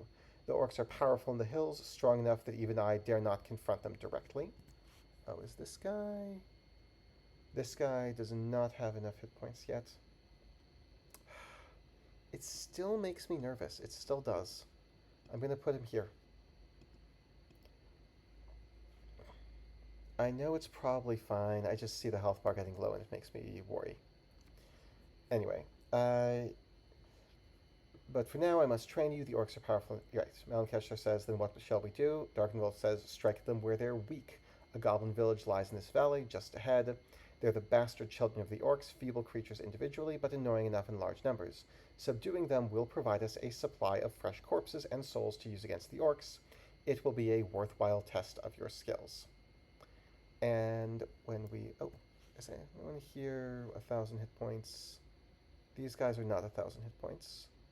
You can attack here. And... yeah. We go here. Yeah, just to be on the safe side. Now I'm definitely going to level them all off without any threat. Anyway, so the first time you get it to capture a village, Darken Volk says, beware the goblin guards in the villages. That's true whether or not you find guards there. When you see the swamp, Darken Volk says, I did not realize that there was a swamp near this village. Malin, it would be beneficial for your training if we were to investigate. And once you reach the swamp, Darken Volk says, rise from the realms of death and decay, and the 3 ghouls appear. Malin says, what are these things? Darken Volk explains, they are ghouls, noxious beings fashioned from living flesh into carcasses of disease and poison. Those that outlive their masters gravitate towards the natural decay present in swamps and bogs. Malin says, isn't it cruel to turn men to such hideous forms? Darken Volk says, you needn't pity them. Once these were evil men, murderers and outlaws. Oh, I think this guy is over 1,000. I'll just send him over to this spot here. My net is getting a bit thinner. And now I can go back here. Okay. You... Oh, wow. This guy is much lower than... Oh, wait. No. He just recently leveled up. Yeah. So back to... Oh. Yeah, I guess that guy needs to heal up. There's nothing happening here. Yeah, hundreds of hit points were fine. But I'll still do a swap. Once this guy is finally done healing up his 1,000 plus hit points, basically 1,000 plus is where it's like, okay, fine. There's nothing in this campaign that's going to be a threat at that number of hit points. All right. Anyway, they were evil men, murderers, and outlaws, no better than the orcs you hunt. I've transformed them so that their physical forms match the spirits within. Is that not fitting? No punishment is too great for their kind. Malin says, I suppose so. Anyway, the first time you attack a goblin, with Malin specifically, the goblin says, eek, don't kill me. Malin pauses. Darkvolk says, why do you hesitate? Did the orcs show your people any mercy when they attacked Parthen? Malin says, no. Anyway, other than that, sacking goblin villages is all well as good, but corpses and bats won't stand up to full orcish warriors. Darkenvold says, "Have some patience. We've only just begun your training. These carcasses will supply you sufficient resources for practice. When you've mastered the basics, we'll then assault the orcs, and you'll see your forces grow quickly." Anyway, that is the end of the dialogue for the second scenario. It is now scenario 3, which is the one I'm on. Malin and Dark and Volk spend the summer and fall traveling across the lower Northlands. They attacked goblin villages and small orcish camps when they find them. Although Dark and Volk is occasionally demanding and irritable, he proves to be an effective mentor. Malin's power grows considerably under the necromancer's tutelage. The colorful patchwork of autumn eventually fades to wintry snowfall, drifting over barren lands. Oh, are you in danger? Not remotely. He's about to be able to level. The nights grow longer and the sun disappears behind a seemingly perpetual mist of pallid clouds. Hounded by the elements, the two necromancers retreat into the hills to seek shelter. By a stroke of good fortune, they stumble across a mostly abandoned cave just as the winter sets in. That's the cave you see us in now. Darkenvolk says, "I sense many life forms in this cavern, but none are very powerful. Most likely they're nothing more than beasts. Still, we may be able to use them to continue your training." Malin says, "Better than nothing. Which way do these creatures lie?" "East." And then we get to this with the ogres. Once you kill the first ogres, Darkenvolk says, "Good, I've already showed you how to raise a skeleton before, but perhaps it would be best if we went over it once again. Other than for ghouls, flesh and blood are useless for undead creatures. First, let out the blood and innards and dispose of them." Malin says, "Very well." Does some stuff. What a mess. Darkenvolk says, "The ghouls will take care of it in due course." The flesh removed, that is.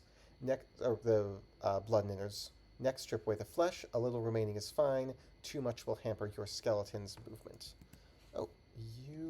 They're definitely over 1,000, so you go off to a village to heal. And now there's these 3 left to get over 1,000. A little remaining is fine. Too much will hamper your skeleton's movement.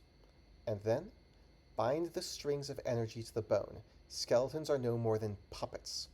Novices will directly control their movements with strands of dark magic, but you should have no need for such crude methods.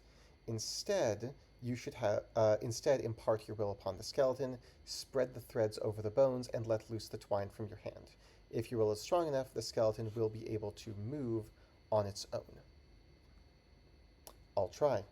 And then he does. Do it again. He does. Good. Now head north. I sense another ogre there. And after you defeat that ogre, that was the ogre that I defeated, was right on this village here.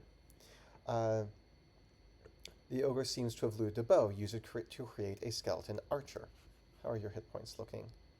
I'll get a little healing. I probably don't need it, but better safe than sorry.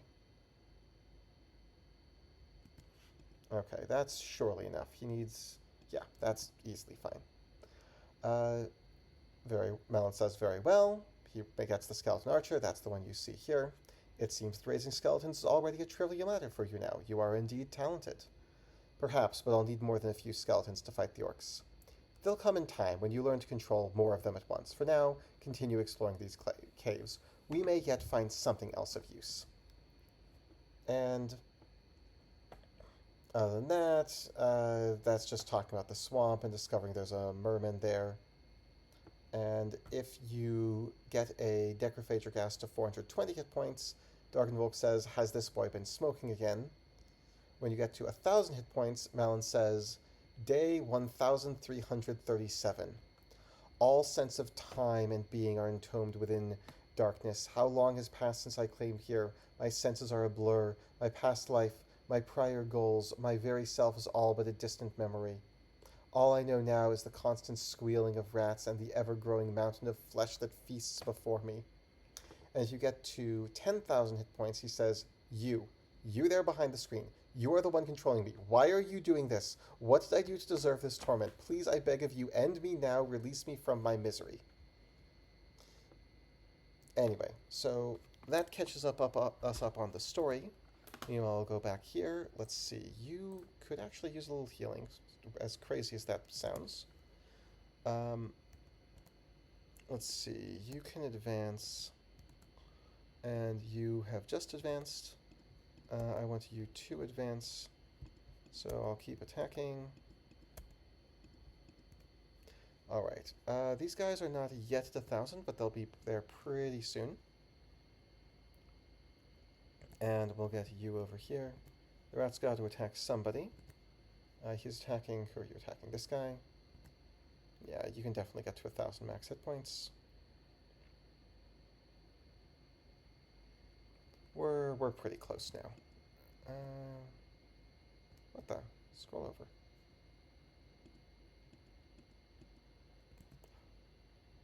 over. $936. So by turn 9,200, I should be good. I think. This doesn't need to be super precise for me. 1,000 is just like a nice, round, reliable number. You have... Oh, still not there. Fine, go get some healing for a bit. Give the other guys a turn. Oh wait, is this guy already here? Yes, he is. He can go off to that village. And this guy here needs a little bit more healing.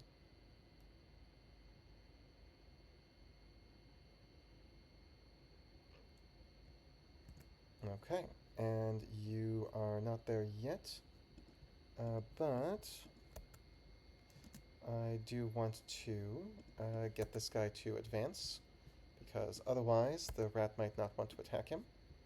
Come on.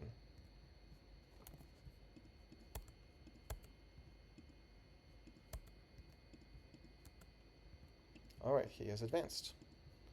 Okay, so back to this.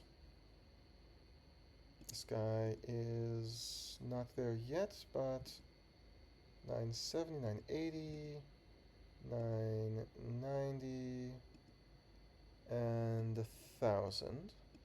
Alright, let's send you off to a village. What village is available right now? Oh, are they all taken? Oh, okay. Oh, right, because wait, no, there's 10 villages. I have 10 units. Am I not seeing a village somewhere? Right? Like, I have 7 guests. Oh, right, because Darkenvolk stands in 1. He's technically not on my side. So he gives me the village still, but he's technically not on my side. Anyway, this guy... Oh, I think that's everyone. Nope, this guy is still not quite there.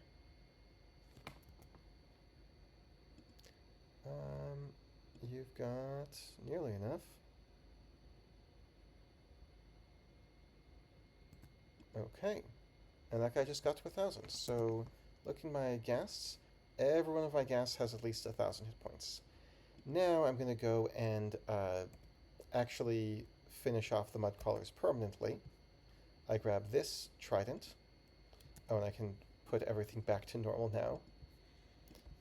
I can turn on show combat again. I can go to the sounds and turn them back on. Trust me, doing all that with a turn bell playing every turn and hearing the sound of the rats every turn, it would drive you insane.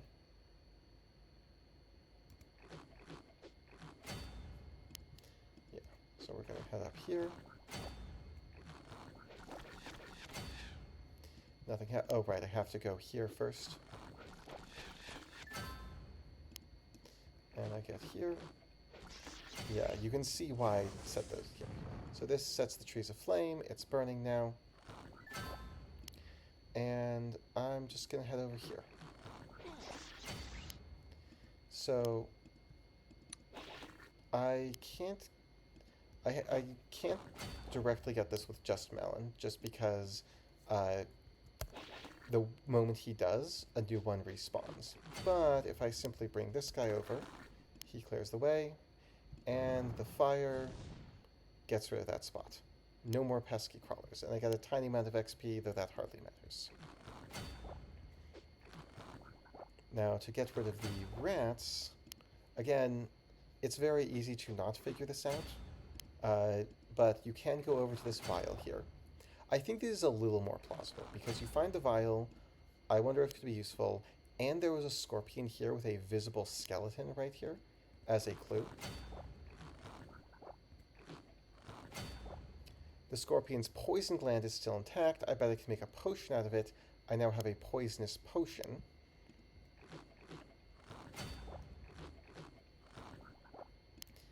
And so, with this guy to take this guy out, I can now move in with the poisonous potion. I can pour it in, and the rats will no longer bother us because I poured poison in here. And that's all. I am now finally ready to get over here and finish the scenario. Don't worry, the negative gold is not carried over, so I step here. You have done well so far to master the reanimation of skeletons. Now I shall teach you to control spirits. Are you ready? I'm ready to learn about controlling spirits. Mastery over ghosts, especially the more powerful ones, is something even experienced necromancers may struggle with. While other undead are nothing more than mindless slaves upon reanimation, spirits are the souls of their original owners and thus retain some degree of consciousness. If the spirit is stronger than you, it will break free of your hold. To master it, your own soul must be unwavering. I doubt I shall be overcome by the soul of an orc. Perhaps, but that is not what I meant. Before you can begin to control other souls, you must first master your own. What do you mean? I am proud, I am strong. If it is a matter of conviction, it is not I that you must convince, but yourself. Hold thy tongue and listen. After a great slaughter, even after the corpses are all rotted to nothing but bones, the bridge between the land of death and life is weakened. By placing yourself closer to death, you will better understand who it is that you really are. But you must not speak. Be silent and embrace the darkness. Malin does follow instructions. He is silent. Concentrate. Excuse me.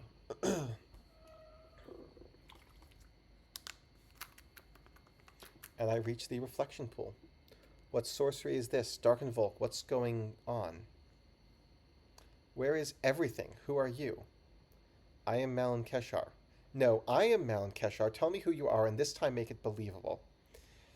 If you pick up on any subtleties or non-explicit implied information, then good job. You are way more aware than Malin is. I am Malin Keshar, but no longer the naive, uncertain boy I once was, says the older Malin Keshar. I am no boy, nor am I uncertain, and I certainly won't be questioned by a mere reflection like you. The distorted reflection you see mirrors the reality within, an ever-morphing perspective warped by a profusion of uncertain ambitions. Nonsense. My convictions are strong and my mind is set. I have but one goal. I will gain power. I will master death, and I will use it to protect my home and slaughter these orcs, and I'll make my family and my people accept me back. When you are drawn in many directions at once, which one will you choose? If you try for them all, you shall be torn apart. Protecting my home and slaying the orcs are the same thing. If you mean choosing between my family and gaining more power, they will come around and see reason. I will make sure of it. When you do not have the wisdom to see through the veil of lies you have told yourself, you must not seek the advice of one who only spins the web of deception further. Translation, in case you're as aware as Malin is kidding himself. They're not going to ever like him for using necromancy. He's now listening to Darken Volk, who is also going to be using him, by the way, in case you haven't figured it out yet. Enough with this. No proverbs are going to help me achieve my goals. This is just like back on Alduin. My teachers never understood what I needed. I don't need to think, and I don't need to philosophize about the grand nature of my life and my place in the universe. Right now, I must train my skills with necromancy. That's it. Malin really does get himself into all of his problems. When you are sad and alone, even all the power in the world will not help you.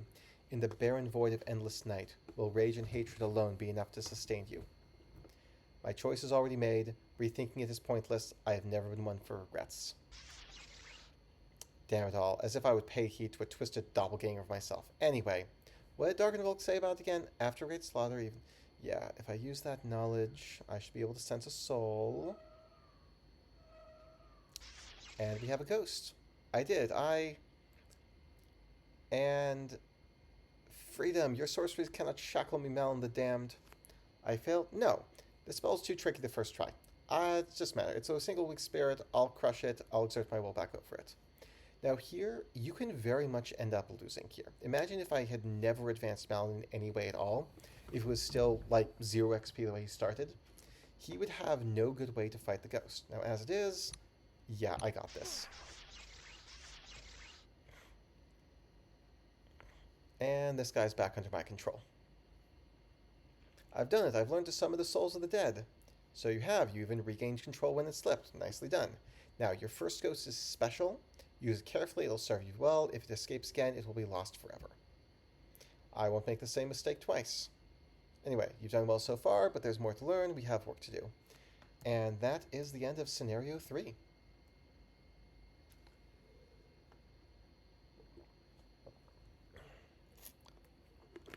So, weeks pass. It was a lot. That it was a number of weeks, a very large number of weeks. Anyway, Black Magic grows stronger. Malon's control grows stronger. He finds it to be different than what the Academy did, and it clicks for him. He's a natural necromancer. Anyway, dark magic is an extension of himself. Spring finally comes. We go down the mountains, and Spring of Reprisal.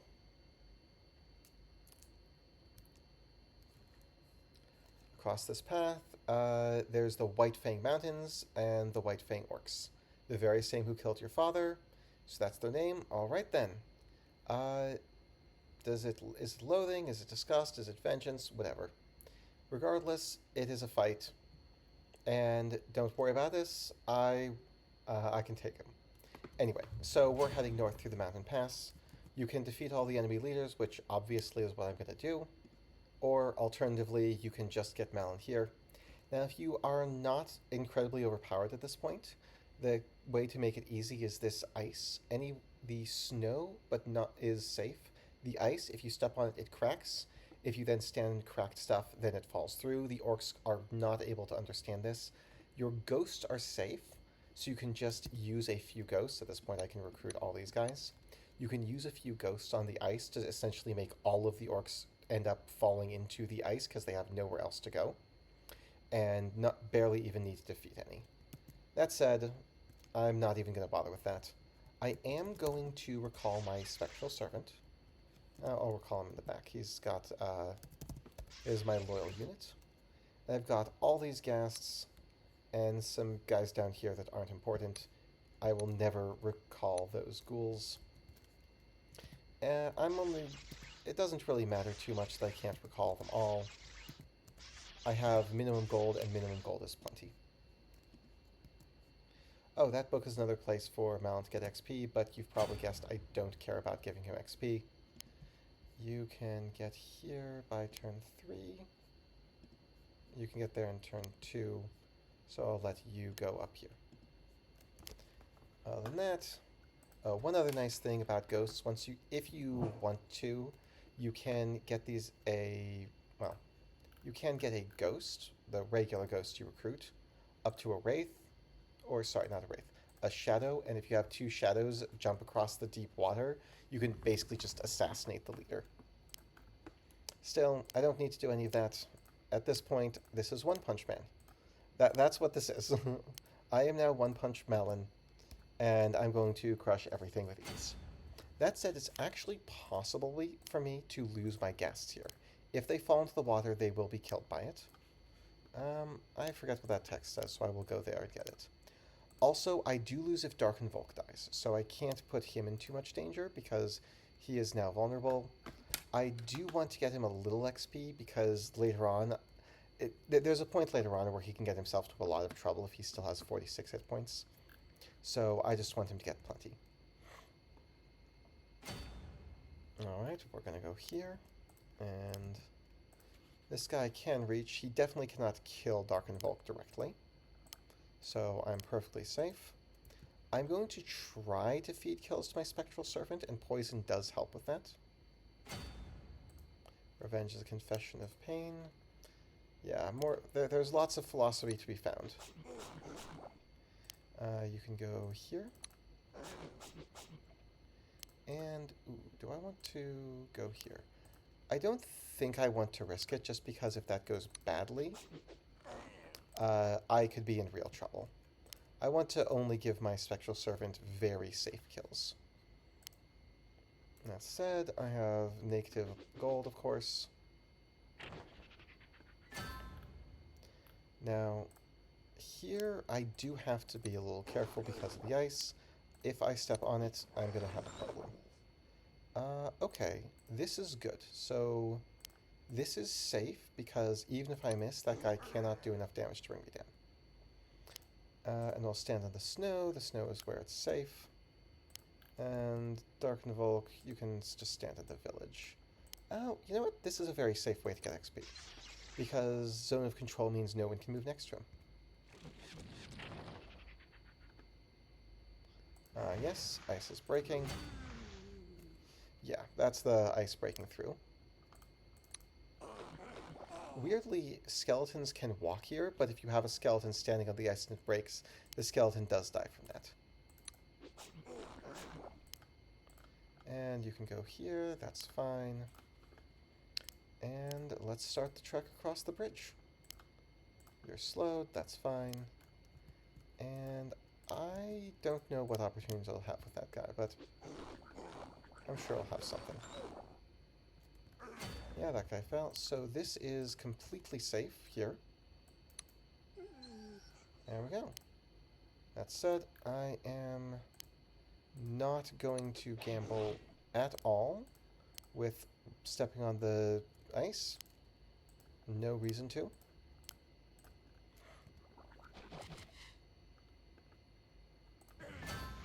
And that ice gave way. Yeah, so we're good here, and Spectral Servant. Do you have a good place? He can start going south. Ghosts do not break it. Oh, nice. Okay. So this is good. So right here, I can get that kill for sure. I believe I want to do this. Because no matter what, I'm about to gain the XP. Melee damage or ranged? Let's range to balance him out. Now that that's through with, I am no longer behind the bridge choke point. It is possible to walk across the ice, I just did not feel like taking the gamble. And now that should be fine. Alright. You head north. You can go here. You can get here. In addition to poison, they also do a good chunk of damage. And I will also be grabbing some villages. Because I do prefer to have more gold. You can reach here, and I'm sure the two of them will be able to win this fight. Grab that village. This guy can reach my ghost, but the leader can't, so I'm perfectly safe. Guy in the back goes the furthest forward. And I'll be bringing Darkenvolk along. He can get some kills when the opportunity presents itself. You can do ranged. Oh, nice. You got the level. I'll just head over here and start heading up. I assume I can win this. Oh, Spectral Servant, we got that. Now, let's get you some attack here. Oh, good kill opportunity for Darkenvolk. Yeah. He was the heavy hitter, the big guns heavy hitter, just 2 scenarios ago. Now he is the delicate guy I need to protect. Ooh, good chance to get a kill here. And I will leave this guy alive for Darkenvolk as the others keep going forward. Okay, so you can get that. And... yeah, just march forward. This guy might claim that village from me, but it does not really matter if he does. Alright, you get this guy. Okay, fine. Miss, see if I care. Ooh. Is this worth trying? I think it is. Oh well. Orcs aren't so strong after all. You can get that, you can get that. I'm even gaining gold right now. Anyway, you can go here. And you get up here. And more village grabbing.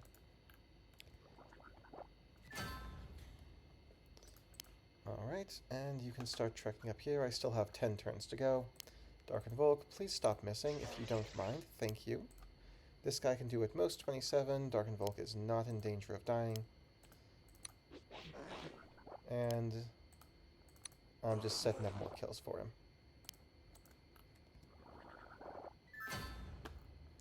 Alright, you can get... Ooh, oh, oops. That wasn't him. Wrong guy. Oops. It's fine. I will have plenty of chances to give him XP. You can grab a village. I have 3... There's 3 villages I don't have. Where's the third? Owned? Owned. Did I forget a village somewhere? I have all of those. I have this one. 1, 2... Where is the third village that I don't... Oh, that's a village right there. Okay. That's fine. Alright, let's bring my servant up.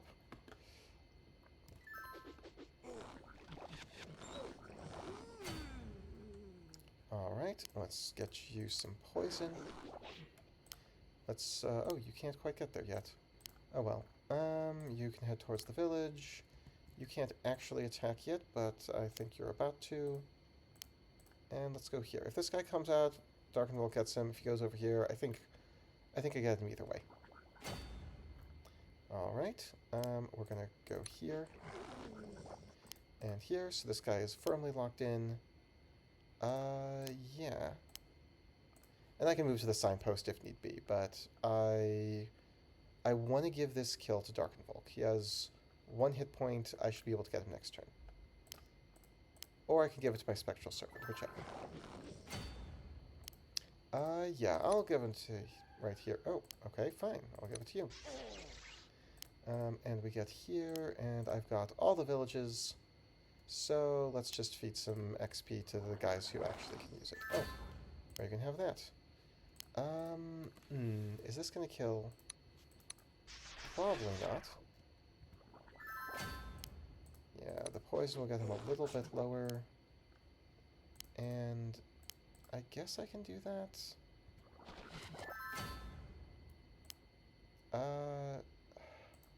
I do need to be careful not to let them get killed. Yeah. You're at 6 hit points. Now there's 1 hit point on Death's Door. And I like the idea of you getting in here. Okay, that's fine. Last turn. I do need to actually finish here. Let's do +1 movement. Mobility is good. You can get that kill. Wait, human, I can be of use to you. What do you desire? Slaves, gold land. What I desire is your death. Alright, so. Wrapped up, no big deal. Got some bonus gold. And the necromancers are saying some stuff about, hey, we're going to destroy you. Anyway, so we're going to fight the orcs now. It's not too complicated. You can probably guess this is going to go well. You grab a village, and he's 3 XP from leveling, so I don't need to worry about him. That said, I do want to... I'll recall the Phantom now, who is loyal. He has lots of advancements, like Malin does. And fun fact about this scenario is you don't actually defeat all the orc leaders. The objective is a lie. You defeat 2 of them, and the 3rd one will run away. Anyway, let's get this village here. Let's keep Malin nice and safe. And I will head this way. Now, there are 25 villages, so I can afford to get all of my guests. You can step here. It's still safe, but it probably won't be. Alright, so let's see what we've got. Grabbing villages. Oops. The nice thing about having bajillion hit points is I don't even need to think about terrain defense. I don't want to take that risk. You stay back where it's safe. Because no matter what my terrain defense is, they just can't do enough damage to get me low.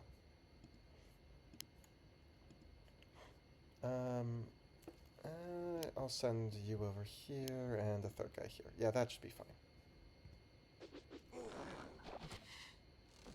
Hey, that was my village.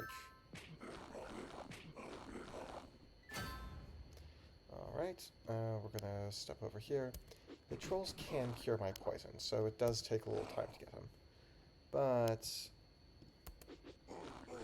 the outcome is never really in doubt.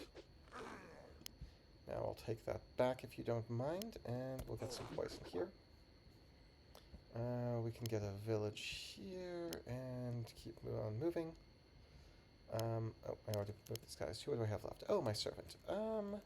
Let's go here. I bet he'll have some opportunities to get kills.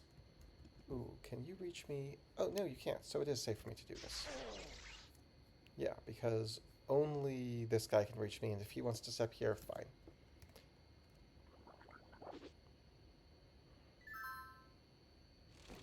I think I'll use ×8 for this. I don't need to take the time to be super careful at this point. Ooh, I like this chance for a kill. Okay, 2 more hit points. That's a thing I can get, I suppose. Can you reach him? No. Okay. That's fine. And you get some poison. And you get another village. Over here, let's see. I can level you here. This seems safe.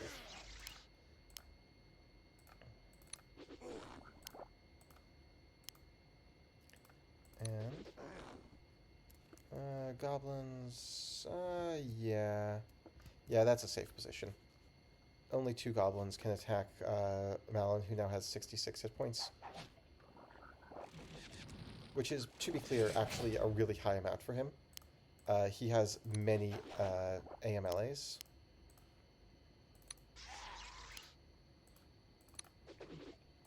Wow, do you mind not missing? Could you? Okay, I just exposed a village there, but too bad.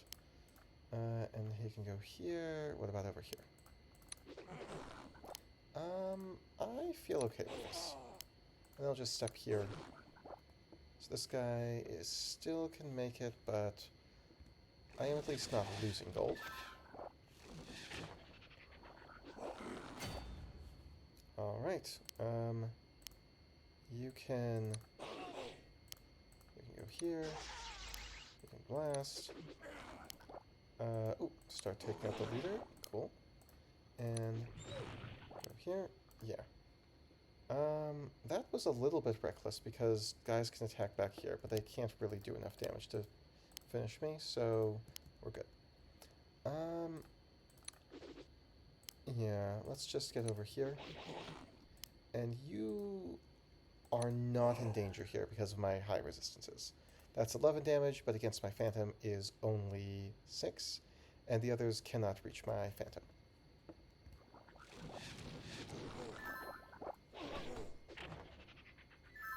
Okay, that is annoying. Stop taking the villages that I just took.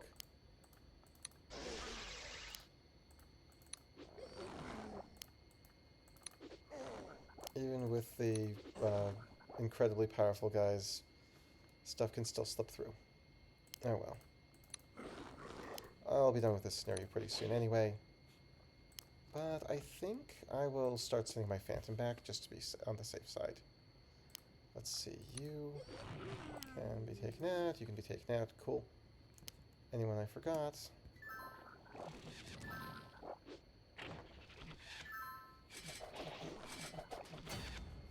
Okay, ooh, I think I can kill this guy. Nice. So that means that this whole area will soon be wrapped up. I can definitely get this kill. Let's make sure this guy cannot run back here. And yeah, we got that retaken. And let's get close to the leader. And close to this guy. And here I can surround the leader so he can't escape. Good. So now I can attack him with both those guys every turn, and I should wrap it up shortly. Because I only need to defeat 2 of the leaders. We're going to vitalize here. We're going to keep attacking here. Oh, there we go. Okay, that guy retreats. So I'm done. Anyway, so at this point, we're going to part ways for a bit. And I'm heading back to Parthen to say, hey, look, I'm very powerful and I can now protect you. I bring word from the North, Drogon. Orcs march on Parthen, a few hours' journey away. And, hey, you were banished. And you have an undead next to you, so of course they are not accepting me back. Anyway, so at this point, this is an argument that's really dumb. Basically, Drogon accuses him of being a traitor and thinks that he's just here to say, let me in and I'll use your bodies to turn you into slaves. Anyway, so at this point, one important thing to note is this hex right here. There is an orc that's going to show up here. When he does, it kills any unit that's here. So this is a way that I can actually lose my guests. Now, Malon's plan, see if you can spot a flaw in his plan, is to kill Drogon. He's just going to avoid killing anyone else. He's going to kill only Drogon, and then, once Drogon is dead, the people of this town will obviously see how dumb it was to listen to Drogon, and therefore they will welcome him back. Do you see a flaw in this plan? Any reason why that wouldn't work?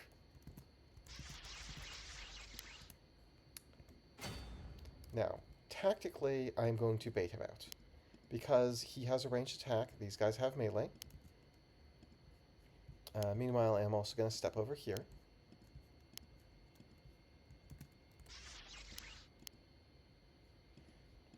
And so here's good. Alright, so I'm going to attack Drogon. And that kills him. See what your traitorous way of won you, Drogon. And your sister Jealous says, Drogon, no, Malon, you monster, how can you just murder Drogon in cold blood? He chose this fate for himself. I merely retaliated. How could you possibly think Drogon was the traitor when you're the one attacking Parthen? So, yeah, there's some stigma about necromancy, but this was never going to work. Malon does not understand other people around him. Anyway, but I only killed Drogon. I didn't hurt anyone else. I'm just trying to help. Anyway, so at this point, this is just a big argument between brother and sister that does not go anywhere. Looks like he's just gonna leave. Now I can leave, but I have something I would rather do instead. What I'd rather do is simply win against the orcs. That said, at this point, it is no longer... A couple things to note is it is no longer against the rules to attack these guys. See how you die when you spurn the help of Malon Keshar. Yeah, I totally believe he's the good guy, right? Anyway, so the orcs have arrived. I do get no early finish bonus. So because I want to get lots of gold, and I can, I'm just going to stand here and start rushing forward. Oh, wow. You know what? No, I'm not going to worry about the early finish bonus. I will give you a little bit of XP, but to be fair, I'm not completely certain that I'm going to kill him this turn. There's high terrain defense and all that, but he's poisoned, he can't recruit. Alright, we're going to go here, and here, and I want to get close to grabbing villages.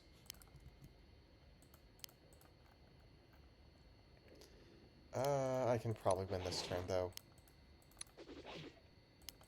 Probably. There we go. The orc was carrying some gold. And now I'm still banished. This hasn't actually worked out. It's fine. Anyway, he flees. Malon is upset, but he's just trying to say, hey, it's, no regrets, no regrets. There could have been another way. You might have been wrong. Nope. He's not listening to that. No, even if there's another way, they would have spurned me all the same. There's no possible way that Malon could have done anything to solve this. It's all everyone else's fault. Anyway, so he gets back and checks in with Dark and Volk. For your final test as my apprentice, you will aid me in retrieving a book. It was stolen from me. It has value. There's a small favor, but you will have to attack your countrymen. They are no longer countrymen of mine. Excellent. So we're going to head in and... we're going to break in and get a book. That's the plan. It lies in Lady Coray's manor. We're going to try and stay hidden as long as possible. He says, I'm going to ignore that advice. But do note, only the units you recruit now will be able to join you. Now, I do see a... let's see here. Loyal guy here. I'll have him do village grabbing. But you know the drill. I'm just getting all my guests. And I do have to keep Darkenvolk safe. He does have 72 hit points, but in this group, that's low. More gas. And 7 gas should be plenty. Time to march forward. And the fog is very thick. But we're going to get up here. Now, I have to get over here. Essentially, one way you can do this is just get Darkenvolk, to be clear, Malin and Darkenvolk up here, out of range, then have a few undead attack down here just as they get close. And after that point, yes, they can see me. They can only see 2 hexes away. That's within 2 hexes.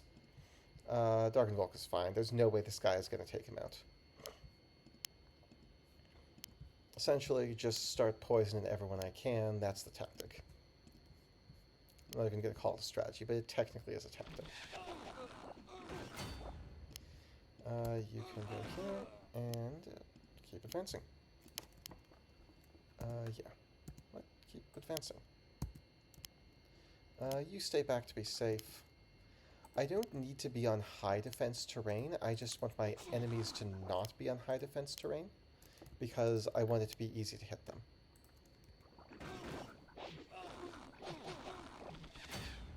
And we go here. Keep going. Yeah. And still advancing. We can go here.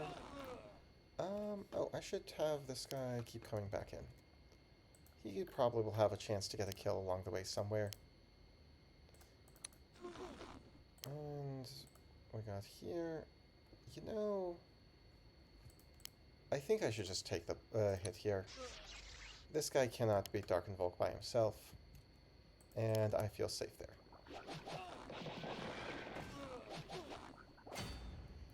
Alright.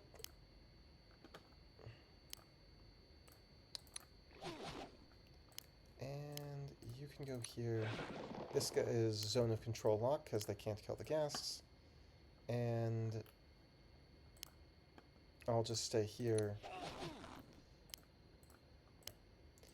As long as I keep a nice web of ghasts, they can't possibly get to the casters. The AI is going to hesitate here. Basically, its algorithm looks for good ways to get kills, and there aren't any, so it takes a bit longer to find where to go. The AI always slows down when it has no options to kill. Let's see, I think this is a good way to get some XP. And go here. You can go here. I'll go here, actually. And this will be a nice net.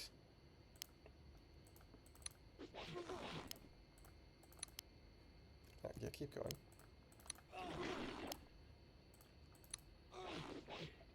And, ooh. Darkenvolk, you can get... I don't care about XP.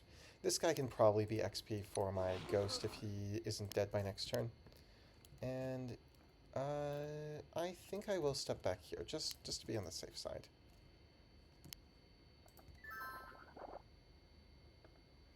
And now they're slowly trying to find something they can do, but the AI can't find anything they can do.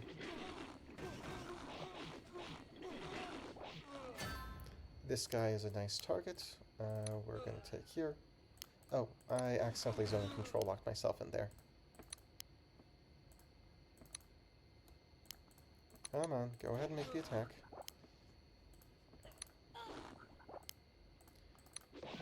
Now I just want to poison everything. And I guess I'll do some damage. And it's safe for me to go here. That's fine. This one guy can't do all that much. I want to start grabbing some of these villages. Come on. Come on, figure out you can't do anything useful, AI.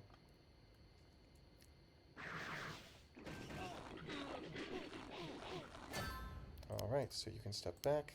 This is a good place to get a kill. And I can go here, and... oh, you can take this guy out. I'll also stand here, send the guy up north. Oh, right. I can defeat General Taylor, who is right here. I'm going to be doing that. You can go here. Can I have that village, please? No? Who do I have left? Oh, you can get the village. Nice. Oh, these guys are coming over from here. Okay, I'll send somebody down there. Alright, so you head down there. That should be enough to deal with them. You can... Is this a good chance to get a kill? Yeah, now, let's look at this. Malevolence, it gains 50% damage on off... No, I don't want to lose. It gains up to 10 strikes when wounded. So I get more ranged strikes if I'm more injured. I don't want to motivate myself to do that. I want to be motivated to be in a safe position. That just sounds like a disaster waiting to happen. Because this guy has just 28 hit points. So... yeah, and we get to here. So they can't reach me, but they should come down. Yeah, these guys can be baited.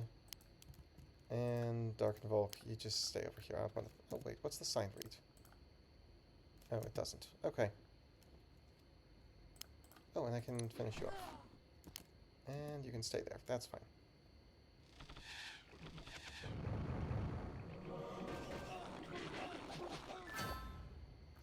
Alright, so just in case, I am going to start sending Darken Volk and Melon Kashar up north. Because I want to be sure they can get in case I have really, really bad luck and don't manage to get the kill. Let's see, you can get this. And I feel very safe doing this. You can head up here, you can head here. The stables might look like a village, but they're not. And, oh, they're trying to heal a dead man. You could demonstrate. And now I have Fat Jamie the Drunk Sailor, who is a soulless. And he has the special ability Drunk. It has 10% higher resistance than a regular guy. Who do I have here? Oh yeah, get back up here. You guys stay back where it's safe. I don't think this guy's going to survive 5 more turns, but I don't know. He has 22 base income, so can't be too careful. And I'll take this village back, because I do want to have villages. It's now safe for me to get here. And I have 12 of the 16 villages. Oh, is this one of them? Oh, no, those are not. Some monoliths are fake ones. I don't remember which is which. Poison you, poison... No, fail to poison you. Second time's the charm. And I think this guy can get poisoned. I'm not actually afraid of these guys because they can't reach my phantom.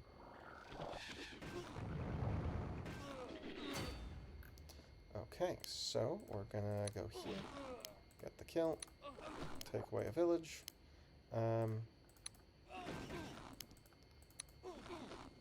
Ooh, that's a good opportunity to get a kill.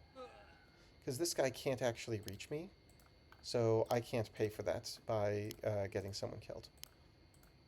Okay, and I have 13, if all but one village, and that's the one village. And these guys are totally locked. The general could attack my ghost, but he can't do enough damage to kill. Alright. You seem set up for a kill. Nice. Now we'll do this.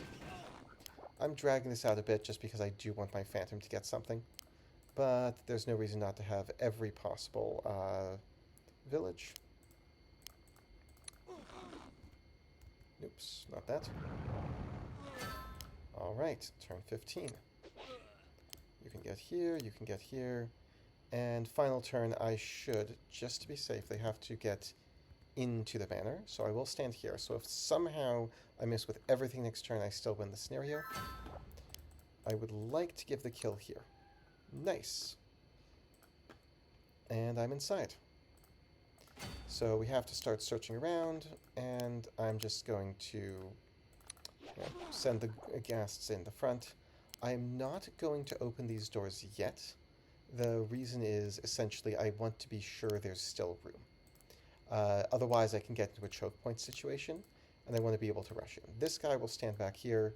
He will be a barricade against anyone who might come in. Oh, hello, like this guy who might come in. There we go. Oh, he just got his next AMLA. Cool, good for him. And you can be very... Because this guy has really good resistances. At least 50% to everything that these guys have. So it's actually totally safe for me to be here. Because they can't do enough damage to bring me down. Now, you can advance here. A bit of a choke point situation. Oh well, it's fine. You can advance here and step up there.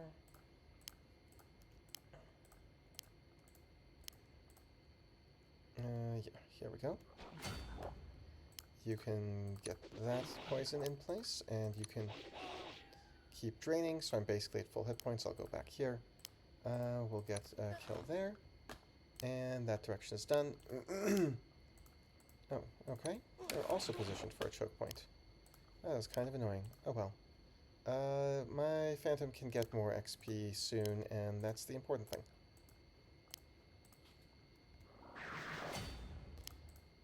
We'll poison you as well. You can move out. This guy is... Ooh, what do I want here? Malevolence is where I lose hit points. No. I've already established I don't want that. I kind of want a bit more melee damage to be able to drain better. Or more movement. I'll take the movement. Yeah, this guy, to be clear, he can do 27 damage, except against my Phantom 15. So he literally cannot defeat my Phantom. Although I have to be careful not to get into too much trouble. Anyway, you can head in here and go to town, and you can go here. And you can get down here. Oh! I have to be careful here, because those are skirmishers, and they can actually go around, and I'm out of movement. Because I didn't wait, like I was supposed to. Oh well. So you can still do some... Oh, okay. That plugs it up. Now there's no way they can get through. So that is completely safe. We can wail here. And with those two openings, there's... Oh, hello. You just got in. That's fine. And this guy will soon be in the lead.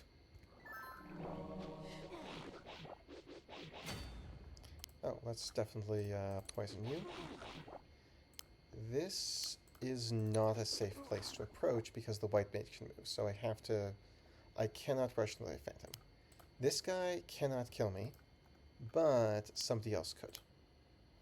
Which means I'll just go here. I'll step forward here, and now I'll just get the kills. Who hasn't moved yet? You haven't moved yet, but I don't want to move you. Actually, I'll just bring him around here. I don't like getting that close to the white mage. I only get one Phantom. Alright, I'll just step back a bit to keep this going. As long as this one guy is here, he can zone of control lock him. We can go here. You can take out the white mage. Okay, we're good there. You can head here, and still not the person I'm looking for. She is sometimes in this room. I will step over here. And they have a big argument that we do not need to hear about. Each of them are claiming to be the person who's morally justified. You can decide for yourself who you think is morally justified at this stage. Oh wait, no, don't do that. Oh yeah, this guy can come out, but I think I'll be okay.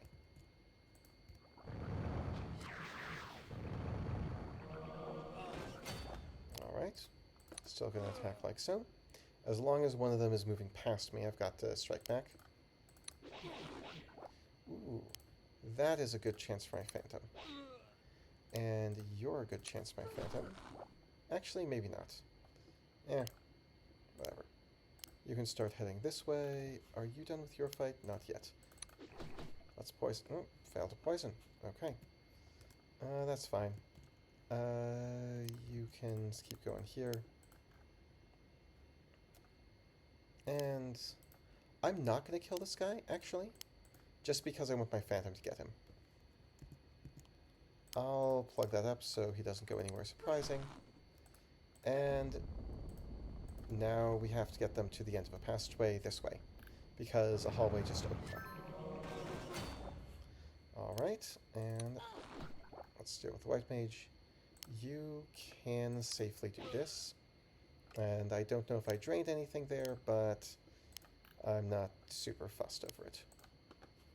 Got one more white mage to deal with.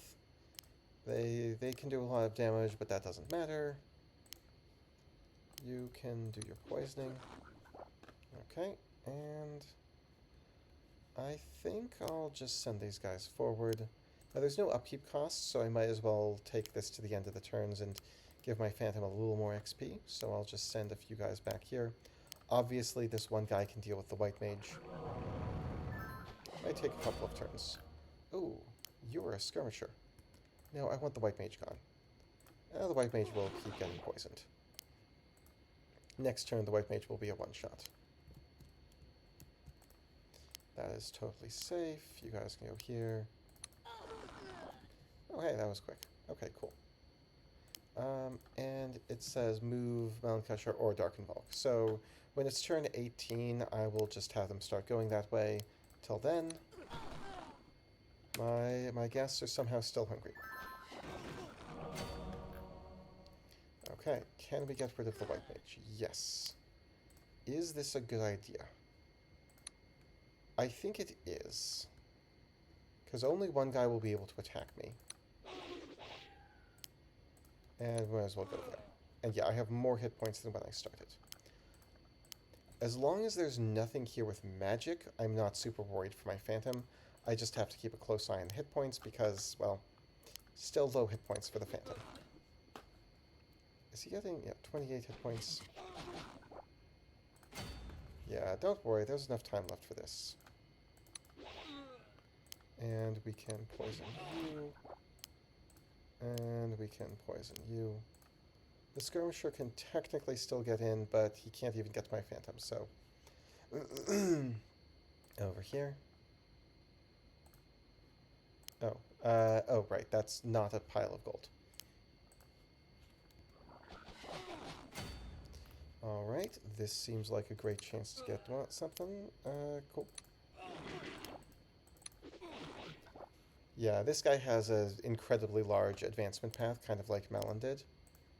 So I'm starting on it.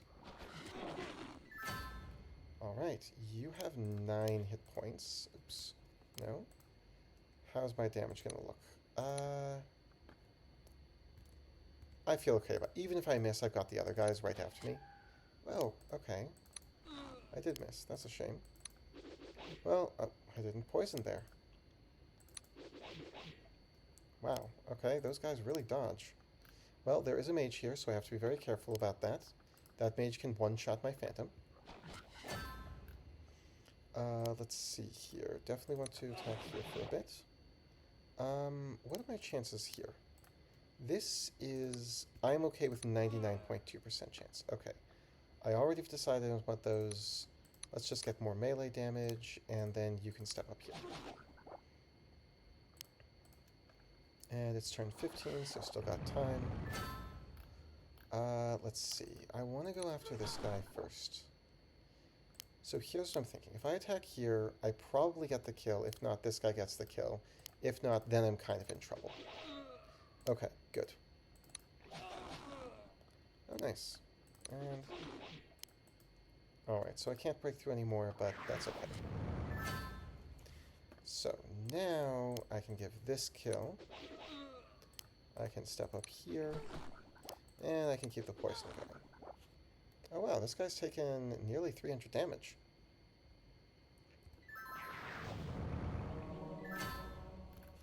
Alright, so... Can I get killed from this? No. It's a one-hit kill. And let's deal with the mages to the extent that we can. You could go here. So that plugs stuff up.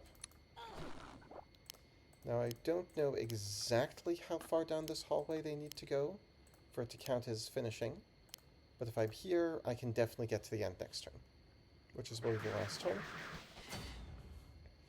And I would like to give this kill. Can I possibly die from this? There is 0 chance I die. Didn't get the kill. Oh well. And just for funsies, I'll attack a few more of these guys. I don't think this matters that I'm attacking them, but I did it anyway. Anyway, back to finishing the scenario. Here's the passage. Now, at this point, Darken Volk says that I'm close to the book. Darken Volk is on his own side now. So I will just leave two guys back here to plug that hole. Now, nothing can possibly come from behind, even though we're still obviously being pursued. And I have managed to keep Fat Jamie alive. He doesn't actually advance into anything special, but I try to keep him alive. Now, the main trick here is just keeping Darken Volk alive. He is incredibly bad at staying safe now that you don't control him. Guards are pursuing. That's okay. I do not care. We're just gonna poison them both. I'm going to back up shortly because I think that they can technically spawn over top of me if it comes to that. Come on, attack.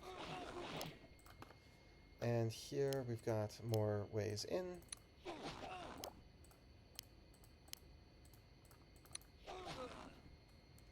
And time to keep trekking here. Still staying behind my meat shields because I do not want my Eidolon, it's called now, to be taken out, even though 35 hit points is a bit more safe. Look at this. Look at what he's doing. He's leading the charge in a single choke point by himself. Excuse me? Can I hit, please? Fine, I'll use magic attacks. Now you can go over here. And you can go here. And you guys can step forward a bit.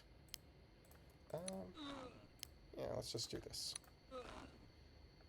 Now, please just back up, Darken Volk. I lose the scenario if you get yourself killed. Thank you. He at least put somebody else in front of him. That is something. You can go here. You can advance here. And now we get here. And there's the book.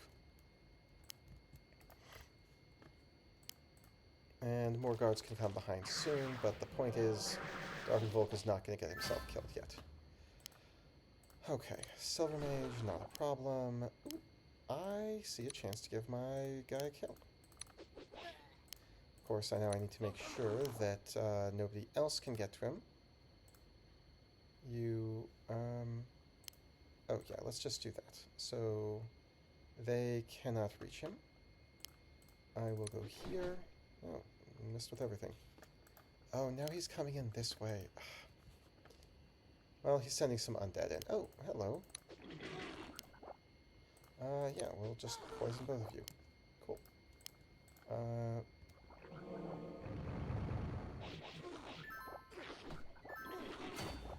Alright. So now he's going this way. Okay, that's fine. The poison will finish them off soon enough. Okay, so let's just have this guy get right here. Guard it with your unlife until I get it. Sure, no problem.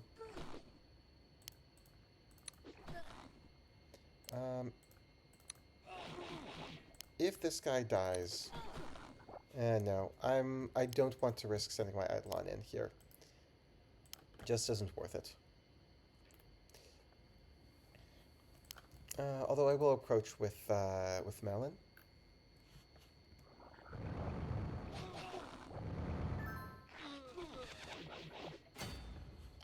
Alright, you can start some more poison. You can do some more damage. And now I feel safe with trying this. More range damage. I want to keep them both equally strong. You can get here. You can... you know what? I'm gonna save this guy for my Eidolon, because this guy cannot approach. You, meanwhile, can just go lower on hit points. And that's fine. I got plenty of time. We got here and here. Alright, so Eidolon, you get your kill. Nice. And Melon can reach, let's see, here. And then here. And Melon gets to here. Hand that over. Can't wait until we're away from all these guards. Fine, there's a small tunnel in the northeast. By the way, if Darken Volk gets there first, he leaves, and if he gets to the end of the tunnel without you, he will collapse the tunnel, and you actually lose from that. Let's see, are there any enemies here? There are not. So I'm going to send my Eidolon here. Once again, I'm heading towards the exit.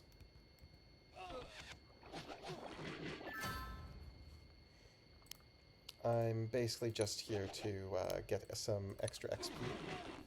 And just in case it matters, I'll send all my other guests down here.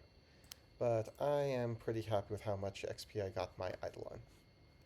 Meanwhile, you can head over this way, and Fat Jamie the Drunken Sailor is leading the way. Or Drunk Sailor. Guards are catching up. That's fine. They're really not a threat. Can I get here? Oh, no, I can't. I'll just step back. Give these guys a little bit more room to show up and do stuff.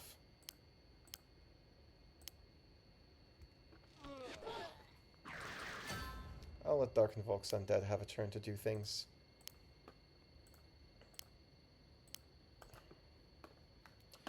And yeah, let's see here. Fat Jamie leading the way. That's fine. Yeah.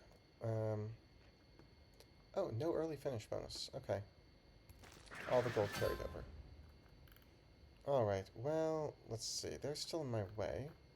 Why are you getting in my way? Oh well, I can definitely finish next turn. And Darken Volk is just gonna leave, I believe. Yeah, he's at the exit. So I can definitely win at any point. But there's a little bit of opportunity to get more XP for my Eidolon, which I want to.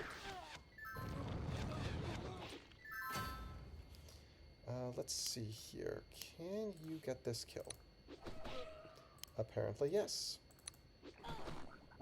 Now, the swordsman could attack my Eidolon, but that's not a kill. Let's see here. Ooh, can I get this kill? Nice. And just for funsies, I'll take out you and you. Now it's time to actually escape. Let's get out of here, and we're done. Alright. Here, there's the tunnel underneath Lady Cray's manor. Darken Volk gestures, causing the entrance to collapse. And now we're safe from pursuit.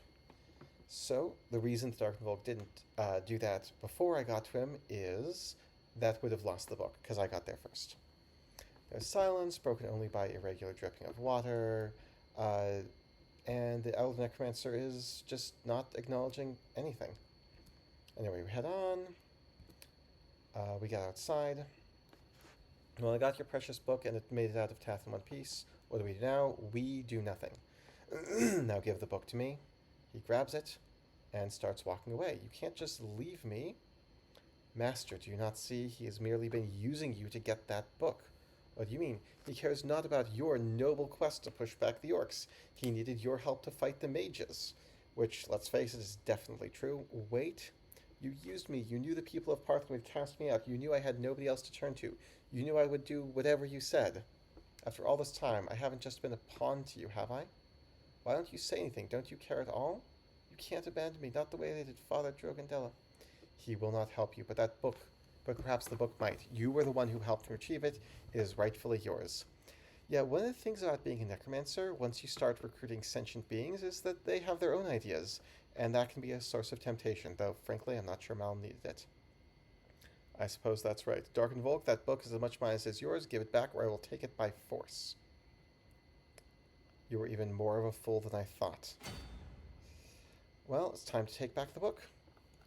You probably have guessed how I'm going to do this. I'm going to do this by getting a bunch of gas and winning with them. Fat Jamie can join in. Why not? So I have to take the book back. Now, the way that this works is the book can be carried, but cannot be carried by a ghost. because they're incorporeal. So my other units can... let's see here. We're going to just keep advancing. Let's get the last gas, and just for fun, we'll bring along the drunken soldier.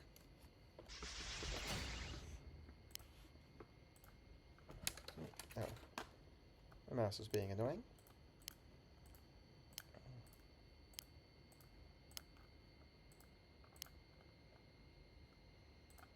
And can I safely grab this? Yeah, I can safely grab this, and nobody else can reach it.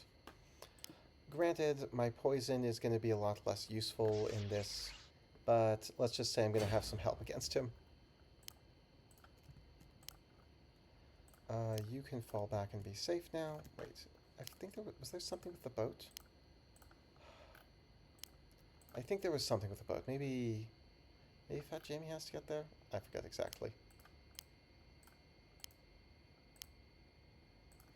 Regardless, I'm just going to start attacking. You let me believe Partham would accept me back, so when they didn't, I would be willing to attack my own countrymen.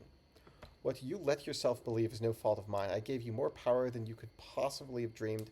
Use it to fight the orcs that annoy you so, not me. You took my home away from me. You took Drogon away. You turned my sister against me. You ruined my life. The only thing I have done is given you the power to achieve your goals. The rest you have done yourself, which is completely true. That's not true. You can't abandon me. Fighting the orcs is your ambition. You can't expect me to help you out of that. Now, to be fair, Darkenvolk did claim he also hated the orcs, but yeah. So, at this point, yeah, we're just... He is past the point of reconsidering anything that he's doing wrong. Fortunately, I can't really lose this fight. Can I lose my Eidolon? That cannot be a loss there. And we're going to go up here, and we'll get that village soon. But for the most part, it's just time to start attacking.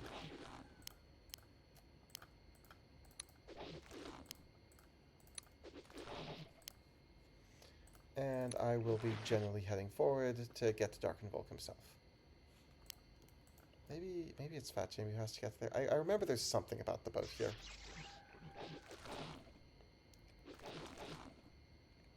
Ah, yes. So, necromancers have been here. We've got some paladins and mages of light showing up to join the fight. They will attack anyone who's on the undead side. But I'm not worried about them because they can't really hurt me.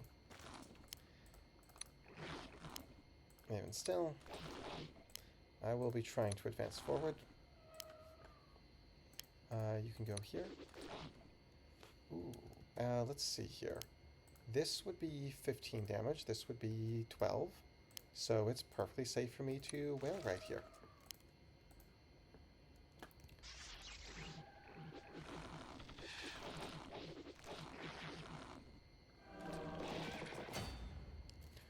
Alright, let's see. You can keep advancing. You keep going forward as best as you can. Oh, I guess I'll not leave that guy behind me. You can do some more damage here. And this is perfectly safe.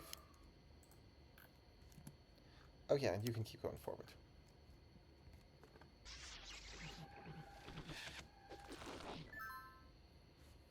Oh, I should note, Darkenvolk does have pretty high income, so it's not trivial to wipe out all this stuff. But fortunately, I've got other people who are also attacking him. That's the thing about being a necromancer. A lot of different people want to attack you.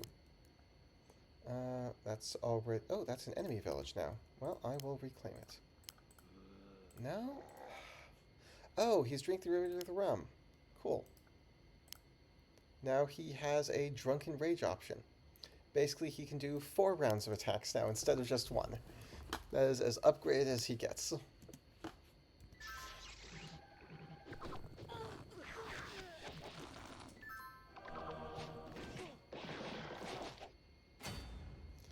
Alright.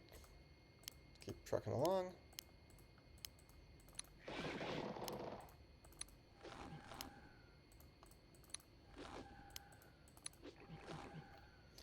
And you can just go grab villages. I'm gonna keep Fat Jamie out of the actually dangerous fighting.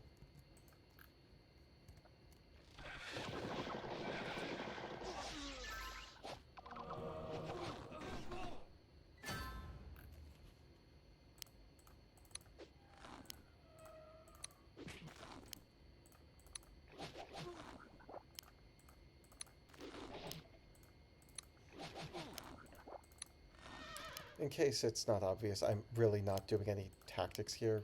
I'm just chucking my ghasts forward at whoever. I am quite confident I'm not going to run out of their hit points, so I don't need to tactic here. Alright, and...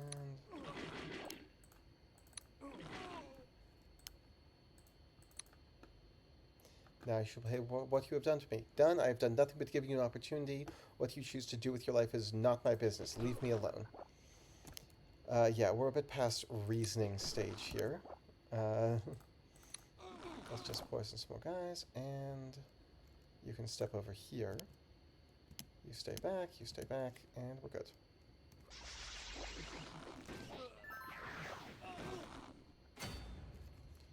Okay, let's see here. Time to keep attacking there. And you're already poisoned, but I want to deal with the mages. Oh, come on. There we go. See what happens when you abandon me. This is how you repay me. Curse you. I've been cursed many times. One more time is nothing. I suppose you should get that book. Pick up the book by moving a unit into it. Bats and ghosts can't carry it. Let's see here. Who do I have? And, oh, I should be dealing with the leader here.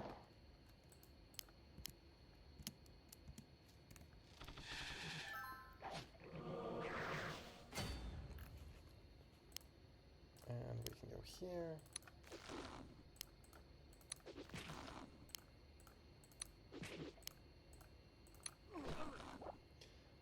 Oh. Yeah, somebody's in my way.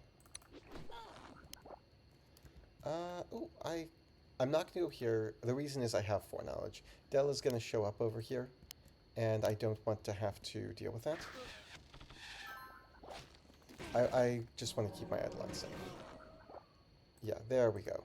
Yeah, so I've got more people who want to attack me. Cool, that's fun. Anyway, so we're going to step over here to be safe. I am going to send a couple guys up here. You can attack the white mage.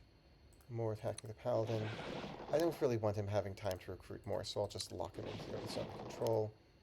After that, I can pretty much devote the rest of my forces to heading north.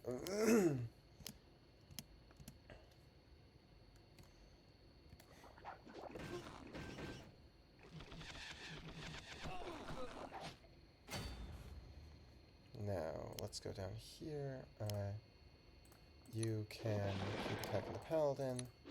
As long as the paladin's surrounded, he can't escape, so I don't actually need more than those two. Huh. Oh, okay, that's where they are. I will come down here. I'm going to try to give my Eidolon more kills, of course.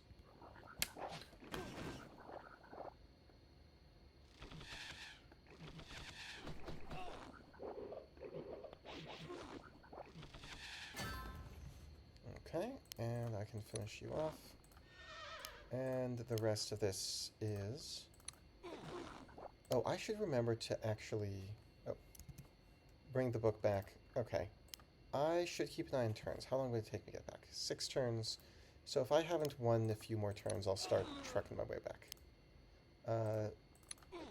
Let's get people nicely poisoned. Just lots of poison to go around. You have no mages, so I cannot take much damage here. Yeah. That's safe.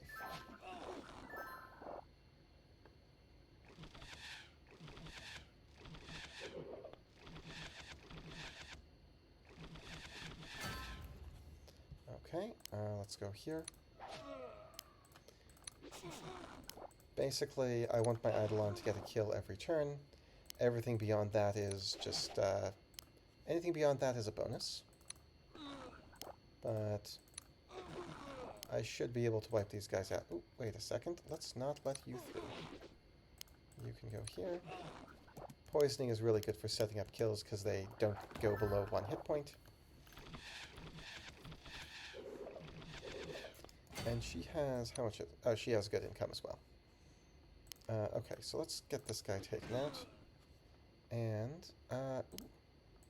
this looks like a good opportunity. Nice. Ooh, nice. Adjacent enemy units do 20% less damage.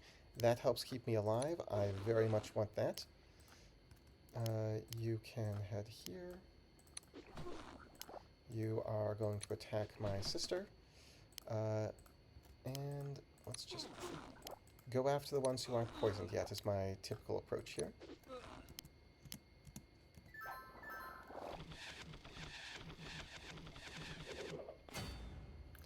Alright, some guys have slipped through here, so gonna have to go deal with them. You can definitely get here safely. And can I not poison you? There we go. There's one version of this campaign where she literally couldn't get attacked. Oh, wait, no, that's already a village I have. I was thinking for a moment that might have been it, but that's not the case. Now, are you in danger? Maybe a tiny bit. Wait, who can even get to you? Who else can get there? I'm so confused. Oh, she's a skirmisher. That's fine. In that case, I'll just go here.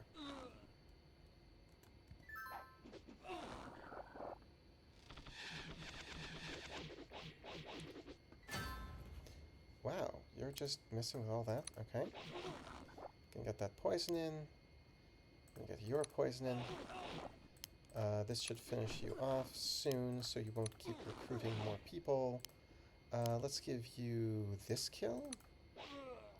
And you can get that kill, probably. And reclaim a village. That said, I have 9 turns left, so I need to grab the book soon if I want to be sure that this works out.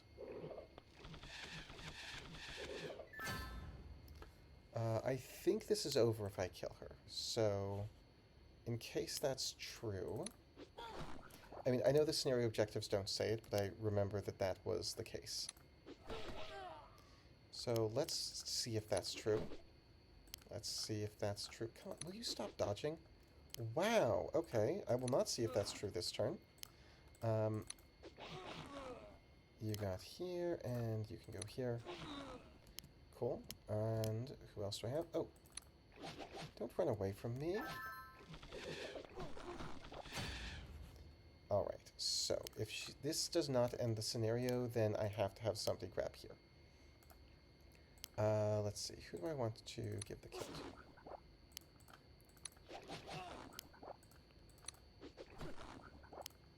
This seems like a high likelihood to hit. Oh well. She's still not dead. Is she, like, immune to being killed? That's honestly possibly a problem. Like, does she actually have to not die? Okay, so just to be on the safe side, we're going to trek back here. That'll get back in time. Okay. Are you actually unkillable? Let's just... I'm just going to start wiping out all the guys around. You can get some XP. There, okay. You brought this on yourself. They're all dead. Okay. That is the end of the scenario. She just got lucky at the end there. I was thinking there was a hack to keep her alive. But no, you can legitimately get her.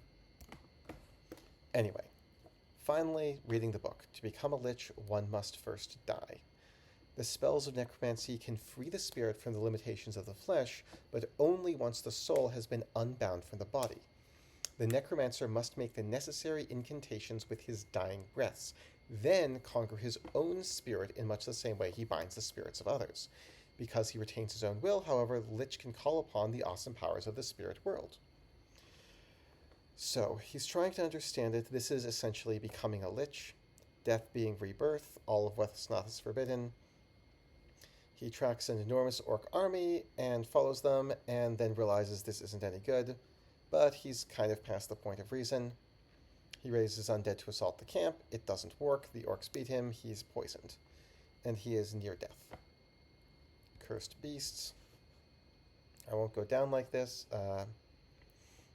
This is technically how he dies. Master, you're injured, so it seems it would be a suitable end. The orcs started it, they're ending it. Remember the book? Yes, I can become a lich. And so, this is where it'll begin. I'll prepare. I've never been one for regrets.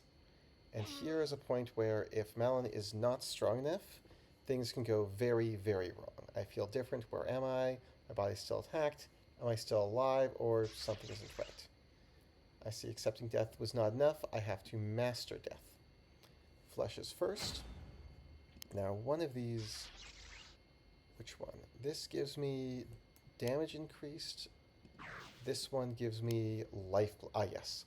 Heal 40 hit points every turn. Yes, please. And, of course, it also regenerates.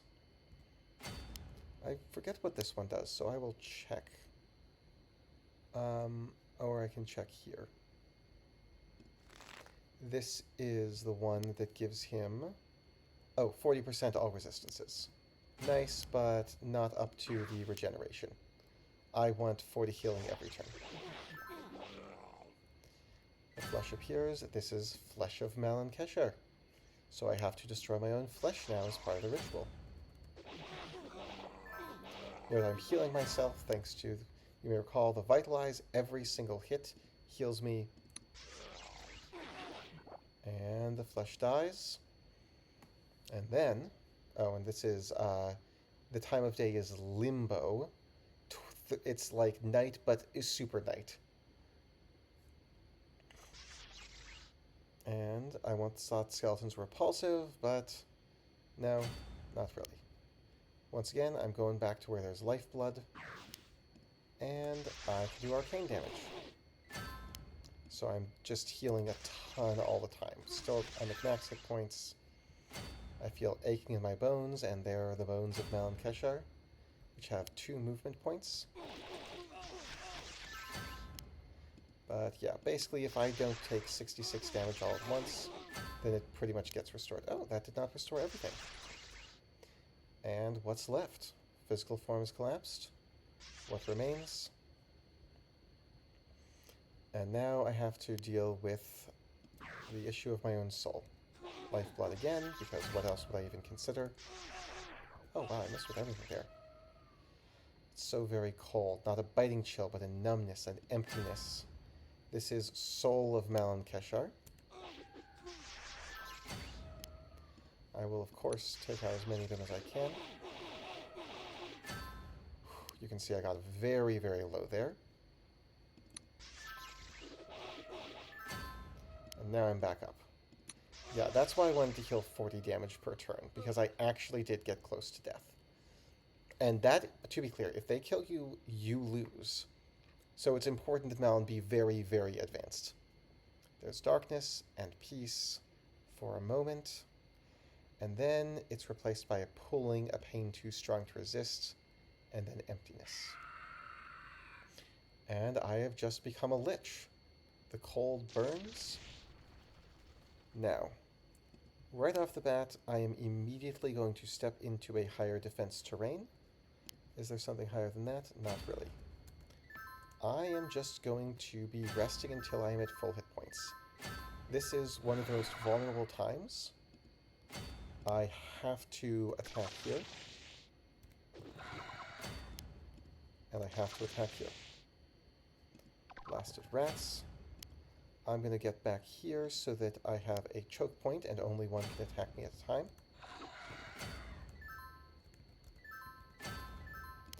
Okay, now I'm basically at full hit points. Now I am at full hit points. A monolith of black stone, a fractured surface surrounded by a darkened shadow. I don't think that gives me any XP, but yeah. The key here is take things very, very carefully. Xanthric is here. He is a dragon who is extremely dangerous.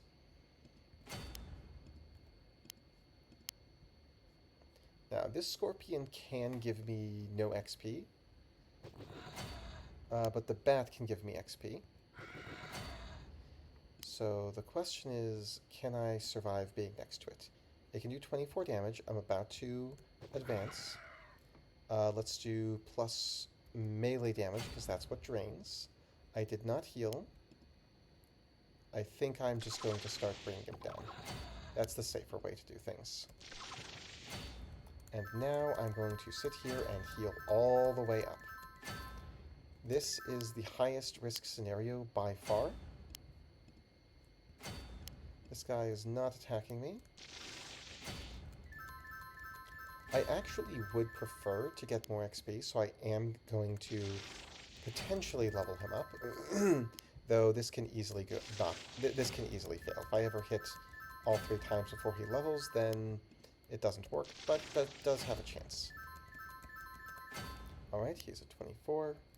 And to be clear, every one of these has a 34% chance, so there's a good chance that I will accidentally kill him. Oh, he's still... I missed him every time. Okay. I got somebody I can stand up to. Oh, right, I want to be in higher defense. But every time he attacks, I get 1 XP. And now I'm not going to use the auto end turn, because if my luck is really, really bad, this guy could theoretically kill me. But the fight at the end of this scenario is really, really dangerous, so I hope you'll forgive me trying to get every single experience point I can.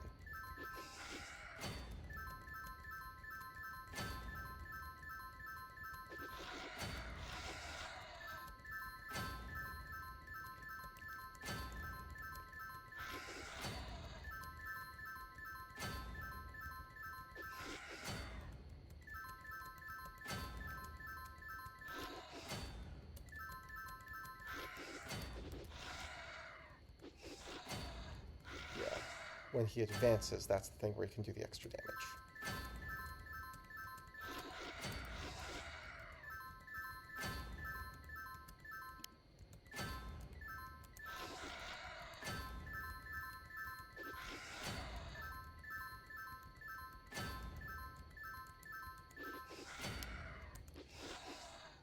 Okay, I'm going to do 1 more ranged damage.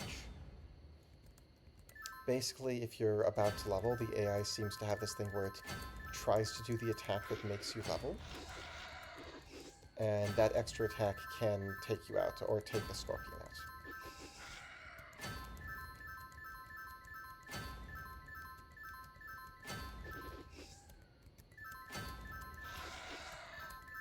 Yeah, this campaign really does reward having a ton of patience.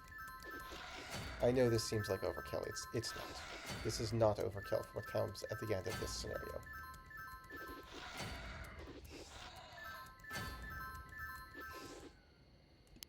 Okay. That guy advanced. And when he advances, he gets several chances to attack. I think I'm going to auto-clicker for a little bit. I might regret this, but I think that as long as both of us are far away from gaining a level, the auto-clicker approach is safe. When I see the XP bar start to fill up, then I will be more cautious.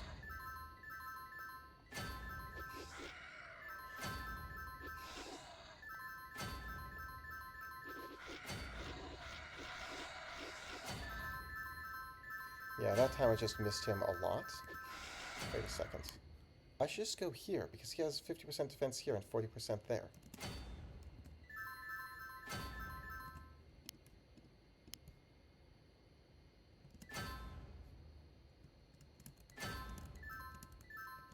I will have to take 1 attack here.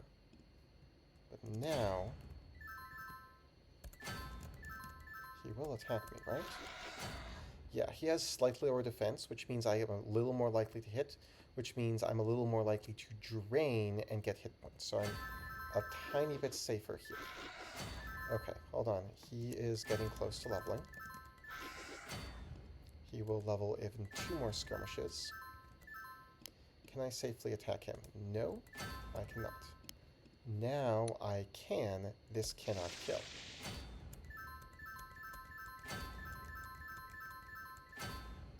Once he gets... Oh, okay, he leveled. Now this cannot kill him. And I'm back into the safe zone.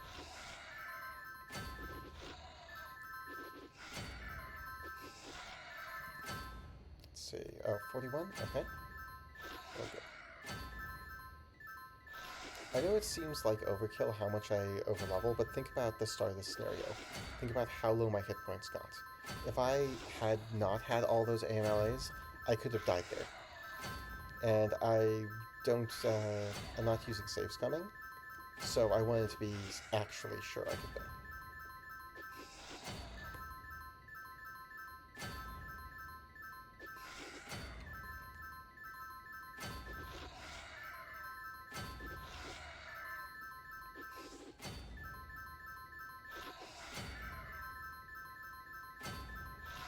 How am I doing XP-wise? 55. Scorpion's gonna level first, so I gotta watch the Scorpion. Oh, I can zoom in and make this a bit easier to see.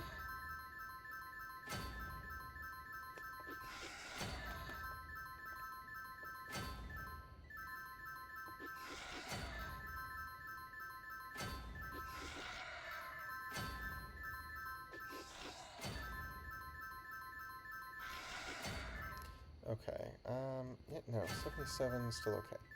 That's 3 more skirmishes. 2 more skirmishes. Okay. Can I safely attack? Yes, I can. Next skirmish, the Scorpion advances. Okay. And then I get him down to a safe number of hit points. Alright, back to this. And as this goes on, it becomes a little bit safer over time as the Scorpion's hit point total increases. I am getting close to leveling now. 69, so I will advance before the Scorpion next advances.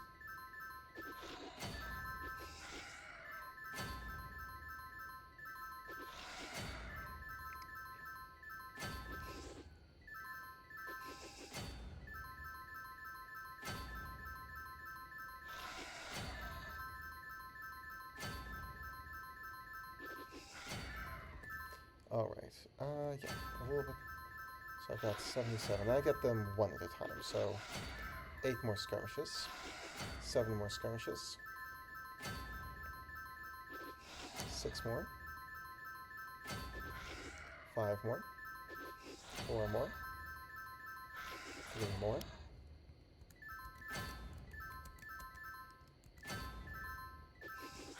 2 more. Now here it is possible the Scorpion is about to die, because he's going to attack now that the Scorpion will attack next, guaranteed. And the reason is that I am 1 XP from leveling. I'm going to give him the castle so that I have only a 40% chance to hit him and he's more likely to survive. Okay, I would like to boost my melee damage. That's more dangerous for the Scorpion. My movement, I'll go with the melee damage. Now, at this point, this won't last much longer, because I am now an Ancient Lich. This does 36 damage to the Giant Scorpion. Let me just make sure. I'm going to stand here a bit before I trust this. And as a level 4 Ancient Lich, it's a lot tougher to, Wait, what? Why aren't you attacking me? Will you attack me here? He'll attack me here. I think he's just... Will he attack me here? I think he's just scared to leave the castle now that I'm an Ancient Lich. I think it's the self-preservation. Regardless, I'm going to keep an eye on my hit points, but as long as that stays full, I'm okay with standing here.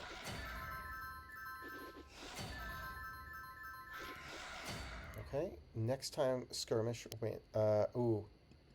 He might be about to die because if he attacks right now... Oh, okay, he has some self-preservation instincts. That could have been a kill right there. You know what? I don't like how low I'm getting on hit points. I'm going to stand here for a bit. Yeah, because he could make several attacks because he just leveled. No, no, don't do that. That's dumb. Ooh, okay. He's now... Is he willing to attack me here now? Did he change his mind about whether he will attack an Ancient Lich? Well, I can go here. And I can damage him. This can do 45 damage, so he can't be killed by it. Huh. Okay. I gotta watch my hit point total carefully.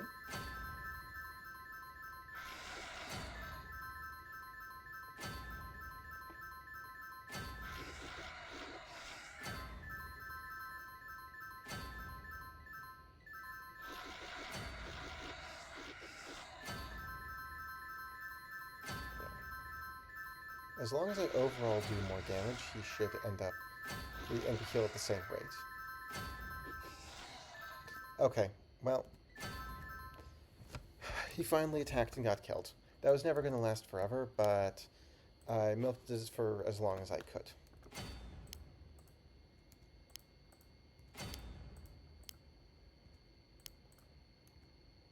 And we got a dark pool here. Back to the reflection pool. Seems familiar. The blood is drained and the flesh is stripped. The bone remains, waiting to be reanimated. A necromancer's most basic weapon is that, the puppet body of a skeleton. But that is not what I am looking at, is it? This is my face. This is what I have become. A skeleton yourself. A skeleton, a puppet for Darkenvolk's manipulation, yes. A puppet of your own machinations. You knew if you followed this path, they would never accept you. Yet you manipulated yourself into believing the opposite. You could not face the truth. I was right. My logic was sound. My reasoning was flawless. They should have accepted me. A puppet shackled by the limitations of your own feelings. Oh, I love that line.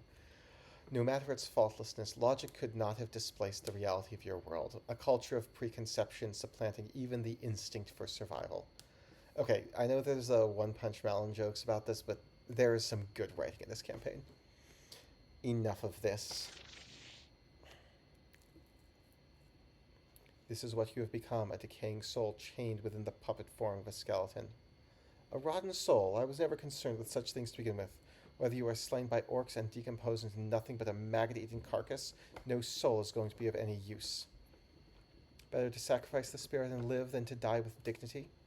Dignity in death is a notion contrived of by fools. It is an assertion of lies told by humans to comfort themselves in the face of an immutable force, but not I. By sacrificing my soul, I have conquered death and will live on past all those who try to destroy me. For what purpose? You will persist on, bitter and alone until the end of time? Yeah, no answer. And we're back here. I regret nothing. Just keep telling yourself that. Anyway, I can re-explore this area now. It does a weird bit of shroud reset here. So I can get back to here and kind of... is there anything to re-explore? Okay. And yeah, Xanthrix domain. So time to start exploring. There is another scorpion. Unfortunately, I can't really do what I did before, because as an Ancient Lich, I don't really have a way to defeat it. Well, there's a way to keep it alive, so, like, even if I try to, like, here, I'll show you what happens. I'll stand all the way over here, and I'll let it heal all the way up. The real problem is that even with this attack, I have basically a 50-50 chance. And this guy needs 5 50-50 chances. So my odds are 1 in 32 of getting this guy to advance. And he won't attack me, so he won't move off of his terrain to something higher defense. I mean, I will make the attempt, but no. Neither one made 1-5 coin tosses. Someone left an experiment unfinished, so there are pieces to put together. Oh, let me loop around to here. T to keep moving. Oh, one more scorpion. I will make the attempt. I will see if I get lucky. He won 1 coin flip. Can he win 4 more in a row? Nope. Yeah, it's tough to win that many coin flips. This guy is even less likely, but I will make an attempt. Nope. Oh, I found some gold. Wait, wasn't there a chest back here? I think there was. I'll just go back there. Yeah, keep moving.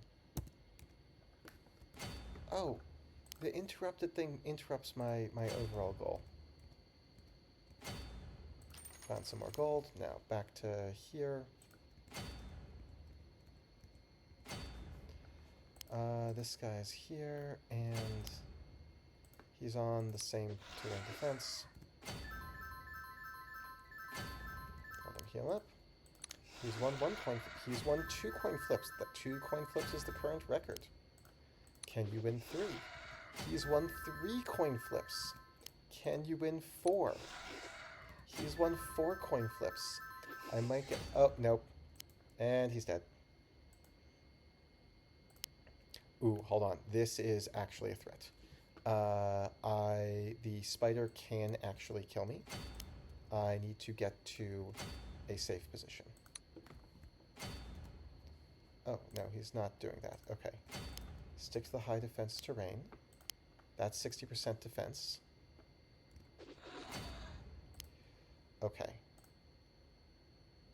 This... Come on. There. I was worried there. Yeah, no kidding. Me too. Obviously, I'm not going to try to milk that for XP. Just take them out. If I was not a level 4 Ancient Lich, that would have been even riskier. Now, I have to be careful. Specifically, if I get to...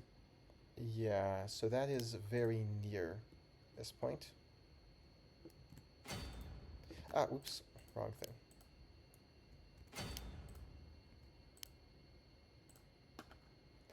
Now, let's see here. I have 5 movement points, so 23.8. This spot will trigger it, so I can move here. Yeah, it might be worthwhile. I have to approach carefully. You bet I do. I will see if we can win the coin flips. Head here. Oh, he's healing the village. Oh, good for him. Oh, wait, that actually makes things a little worse for me, because he won't come out of the village. And I don't think I can get to that village safely. So, 23.8.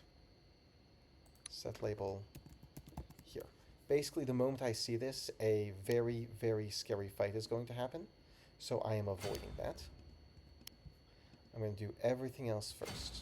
Now, I can't cross here. This is unwalkable to me. And vision is based on my ability to move, so it is safe for me to step over here. A ghost would reveal it. Let's see if I'm... Okay, nope. How many coin flips can you succeed at? Oh, he flees too. Okay, I have to do this very carefully.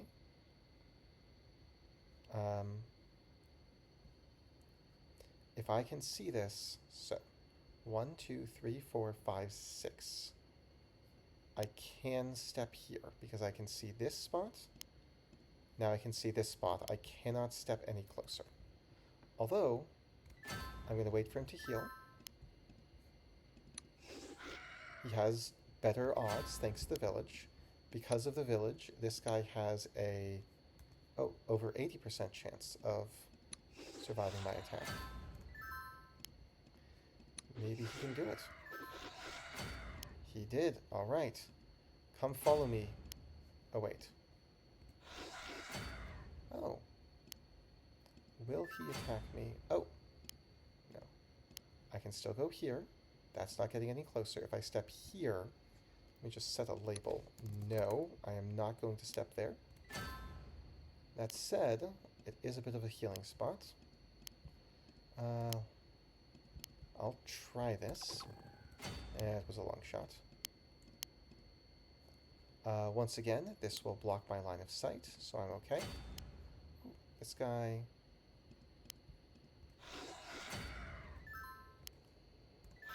I'm not going to mash the button here because I don't think it's safe.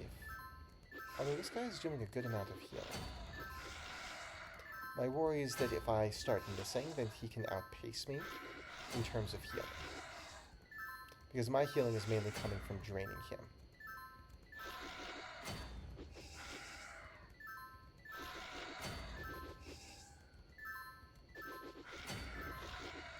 Let's see here. If this keeps working for a little while, then I'll... Oh, no. Well, it happened. Yeah, none of them are forever. But yeah, because of the big ravine, I can't see. Oh. Oh, there's light here. I do less damage. Wait, stop attacking me, you idiot. I do less damage here because it's illumination. And I'm chaotic. This guy has a better chance to survive. Awesome. Oh, I have to watch my own hit points. Oh, but no. Oh, he went to a different village. Oh, that's not a village I want him to get. Why is he running to another village? Come on, man. You had the perfect spot. Fine. Whatever.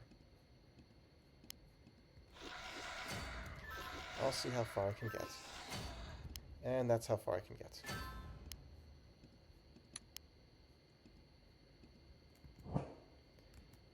This guy can never advance, so there's no point in keeping him alive. You could hypothetically advance. Didn't, but in theory that was possible. Okay, so... if I step here, 1, 2, 3, 4, 5, 6, I still don't see the keep. That's okay. If I step here, 1, 2, 3, 4, 5, 6, just barely okay. Because I have 5 movement points. And let's see if you can survive.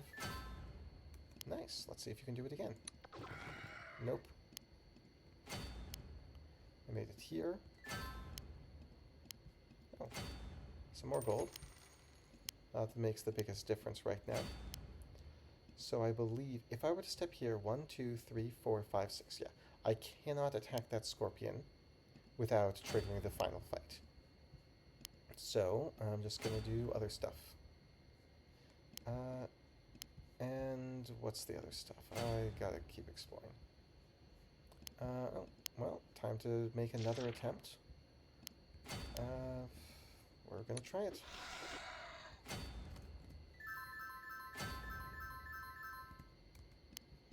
What are my chances on this? Yeah, he's won 1 coin flip. Nope, he did not get the second.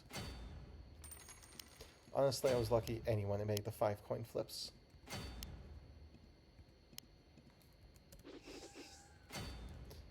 Okay, he won 1 coin flip.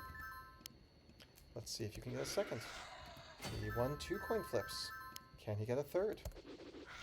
3 coin flips, good for him. Nope, couldn't get past 3.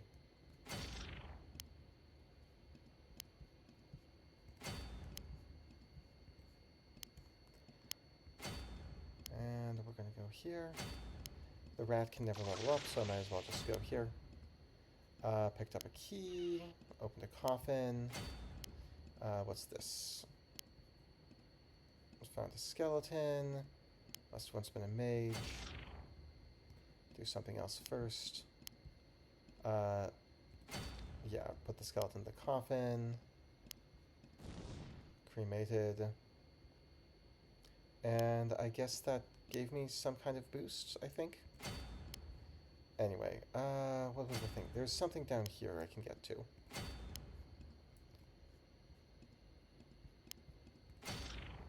Do something else first. Is it over here? Is it this thing? Is it the fire? I picked it up. Right, and then I gotta melt some ice. And then I can pick this up. Empty flask. I filled the flask. I pick up a flask of water. There's some busy work here. Oh, do I go to the altar now? I create a new potion. I got some kind of new power from that. And do I do anything else here? I think that's it. Okay. Now for the moment I've been doing all of this for.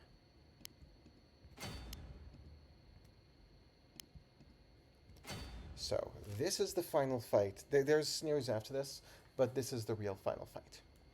So, I'm going to step right here, 23-8.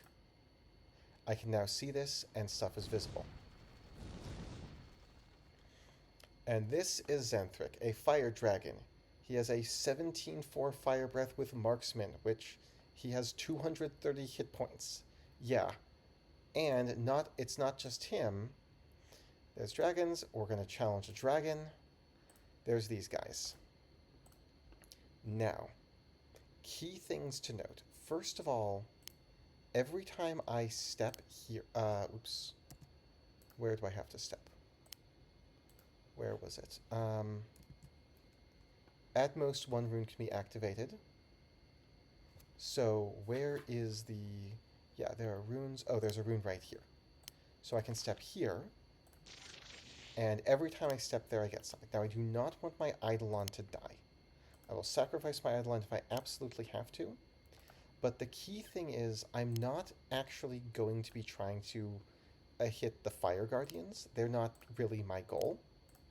My goal, in fact, is to...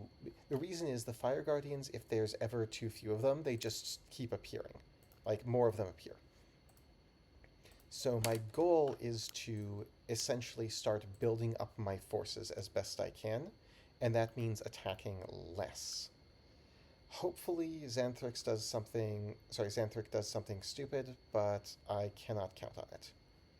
I do have almost enough XP to level, so I do have 7 XP to heal, which may very well come in handy. If I can do damage to the fire dragon, then I should.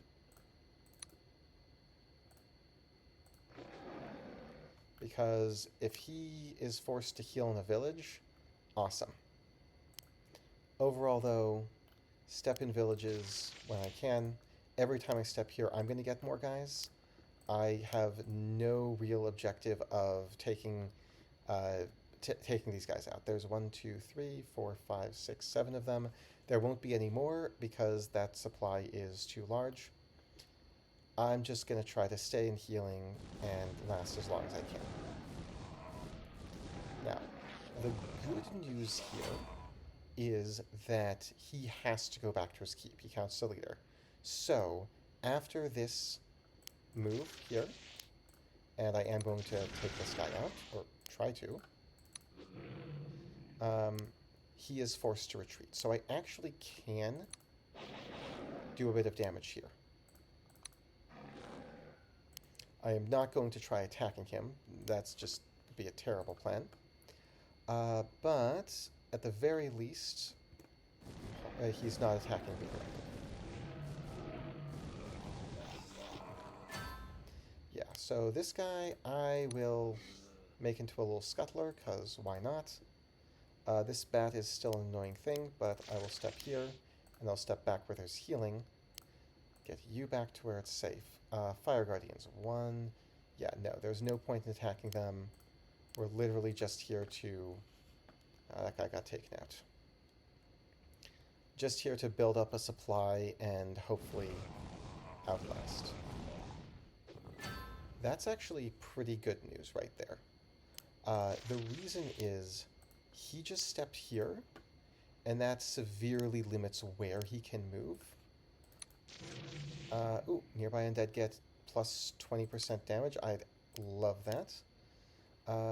I think at this point I should be trying to take out some Fire Guardians. Just to try and keep him locked in. And, you can go here. The key thing is, if I can get here, then I can recruit. And if I can recruit or recall, then I get my ghasts back. Okay. Do I want to go for it? I step here.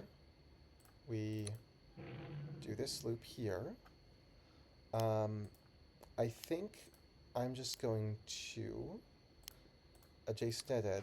Let's take this guy out. As long as I have everybody packed in around him, that should give me a little more time. Now I am going to use cold here. Oh, didn't cut it. But if this guy stays here, the next turn I can get to here and start recalling. Ah. Didn't get it. Did not get it. Okay. Oh, wait. I have to go here. Get more. And I lost my Eidolon. My irreplaceable Eidolon has been lost. Ah, that stinks. I'm still going to do damage to him, but I thought that that would be it. Yeah. I will never get that Eidolon back. Still, I think I can outpace him from here, because he does not have a ton of healing. Every new ghost is going straight for him. Ah.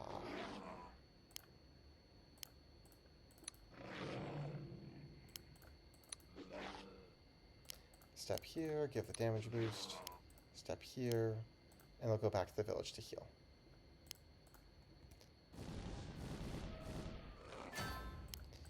Okay. We can get back here. We're going to do boosted damage. Yeah. Other than that, if it's not boosted, who cares? He has to go back to his keep. So I'll just stand in higher defense locations. Get another ghost. Ghost attacks him. He has 125 hit points. Now he has 120. Not even gonna... Oh, wait a second. I have another ghost here who can attack him. Yeah, this is illuminated by the glowing lava. Actually, wait. I am gonna do this. If I can level these guys up to soulless, it's a nice perk.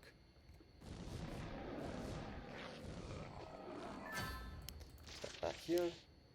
Still going to be attacking. I'll attack from wait, what's here? Oh, that's my own walking corpse getting in the way. He's under 100 hit points. Yeah, let's get some kills in if we can. I think that'll thin things out a bit. But yeah, that's as much as I want to do here. And keep the wall of corpses to keep me safe. Okay, step back here. More new units. He has 97 hit points. He has 87 hit points. You can head here and theoretically get to a village. Yeah. I'm not sure if I'll ever get one of these guys to level, but I'm going to keep making the attempt. Ooh, okay, I have to step here. This is just not even a question. This is technically boosted damage, so I will take it. And he has to go back. If I put this guy here, I think that he has to attack the walking corpse. Still, do I want to go for this? No, I want to put something in the village to guarantee that I keep it, unless they get the kill. Okay, I step out, I step... Wait, can I give myself room to move? Yes, I can. I step back in. I need to rebuild my forces here. So he is at 81 hit points. Yeah, and I'll just... More Fire Guardians keep on spawning. Step here again. I want to clear a path to him if I can. This could be... So he has 81 hit points, 69 hit points left. Not willing... Oh, wait, you could finish that guy off. This opens up a path. 59 hit points left. Get back to the village where it's safer.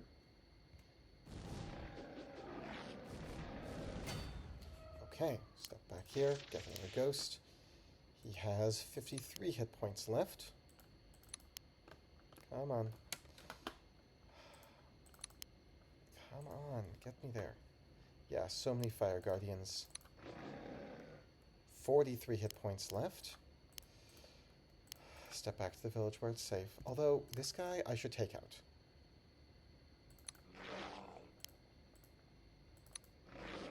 I don't want him to level, but he might just level. Step back here. Let's see. Step here. Boost the undead damage.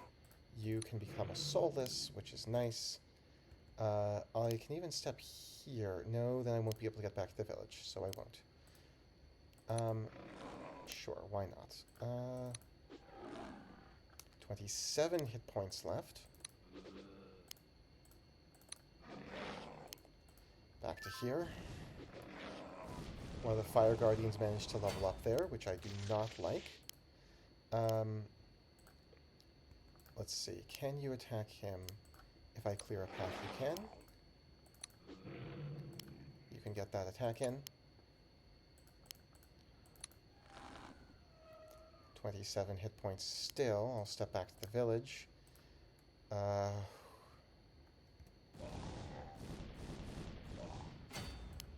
kind of have to step here.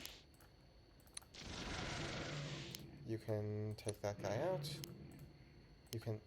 Oh, no healing in the village. Don't want that. Okay, it's only 8 healing. He still has to go back out. Okay.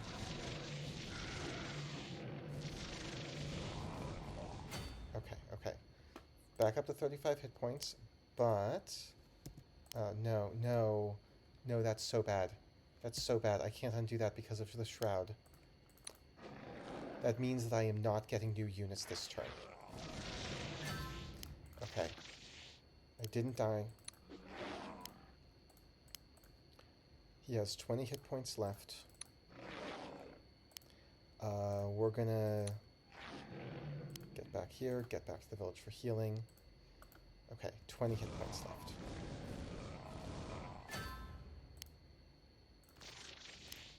I blast through this. You go here. 13 hit points left. 6 hit points left. Come on. Whew. Okay. Yeah. I did lose my Eidolon, but I made it through. And that means I don't need to deal with the other guys anymore. And I get a brand new skeletal dragon. Whew. And this guy, I guess, became a wraith, for what that matters. I never ended up getting back there, which normally is what I want to do. I try to find a way to lock him into this village and get back, but unfortunately he broke out with that lock. I had to do it the hard way. Nonetheless, years pass, I found a cave to live in, and finally somebody decides to take out that undead menace. And I'm going to just win this, because I have my full retinue of everything. And you can do a whole bunch of stuff. Yeah, I have a skeletal dragon. He has a bunch of advancements. I will never get to see the Eidolon's full advancements, unfortunately. I really took a gamble to try to get to the center and clear the path, and it did not go well. Because Xanthrix Xanthrix one-shotted my Eidolon.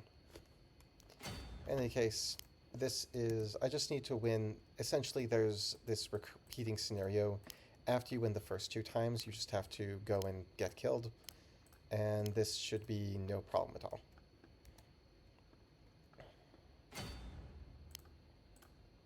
Yes, we'll block up the entryway. And this guy, I don't want him getting killed, but it does not really matter. Xanthric also has his own many-step advancement process. And honestly, I kind of have this scenario on easy mode because I'm up against elves. And when you're in a cave, being an elf is a disability. Oh wait, that's... I should send some more guys over there just to block up that entrance.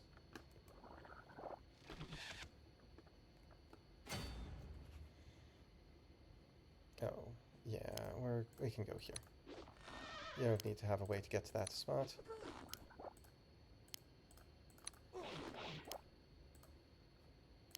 And I'll be up near the action. Malinor, as he's now Mal Kashar, has plenty of advancements available to him. And I'm just gonna keep on poisoning folks. Oh, did I not? Oh, yeah. And if that guy slips through, I'll come back around and block. But I've got poison, I've got bajillion hit points. This part is easy.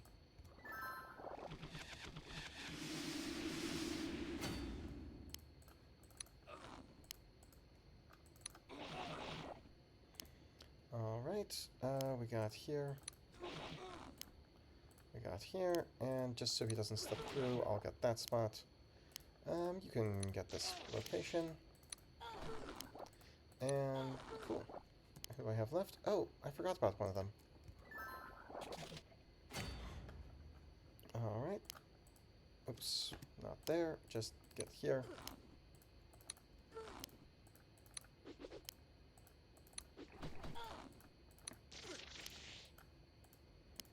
Oh, I can give my dragon a kill. Not that it really matters at this stage. At this stage, it's a repeating set of endless turn stuff, so you can grind as much as you feel like. There is no limit at all. And this time it even is with Mal Kashar and all the various advancements.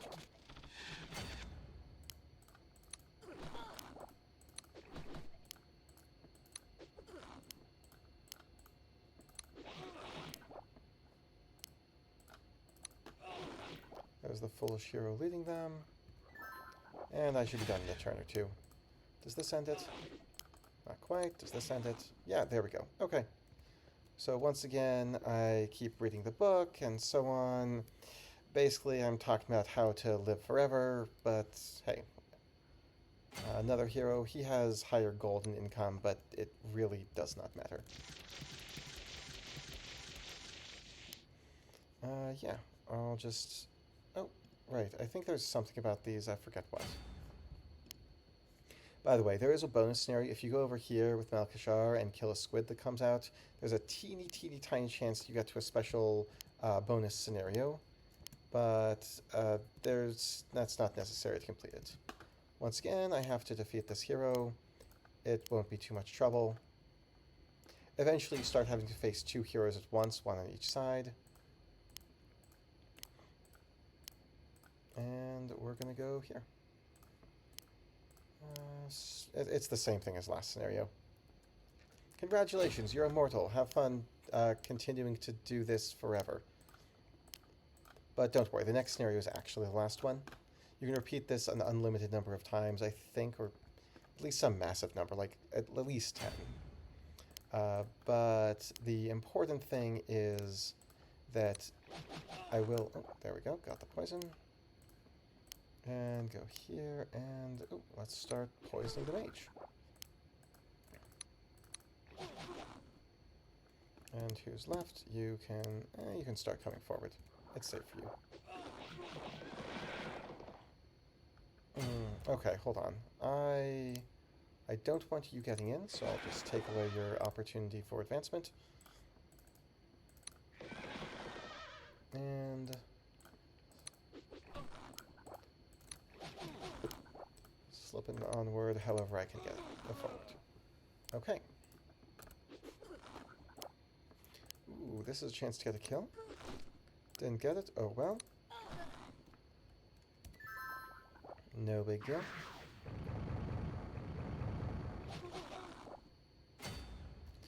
Let's see here. Let me just lock you out of that corridor. And I'll lock you out here. Keep going. Oh.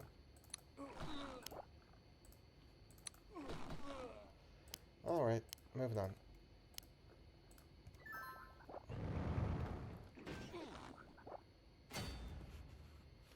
Alright, and we're gonna go here.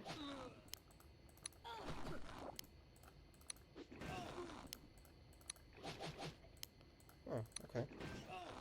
Sure. And we can go here as well.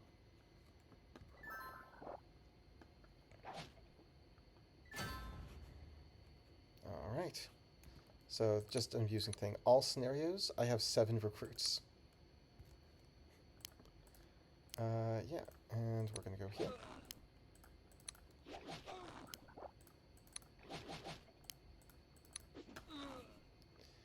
And we go here.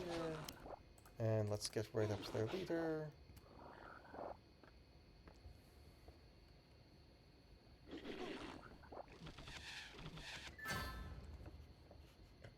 Okay, and you can head forward because I reclaimed that village. I really don't need to, but whatever. Look, I just like taking the villages. Let's just make sure you can never recruit again, because nobody is ever going to take out this guy. Yes, the slowed down AI of trying to figure out what it can possibly do.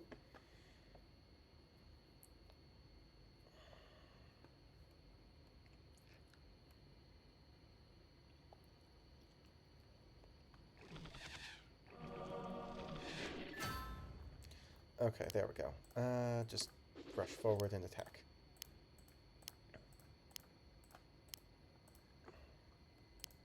And let's poison the white mage. Oh, or not. Come on. Slow computer, figure it out.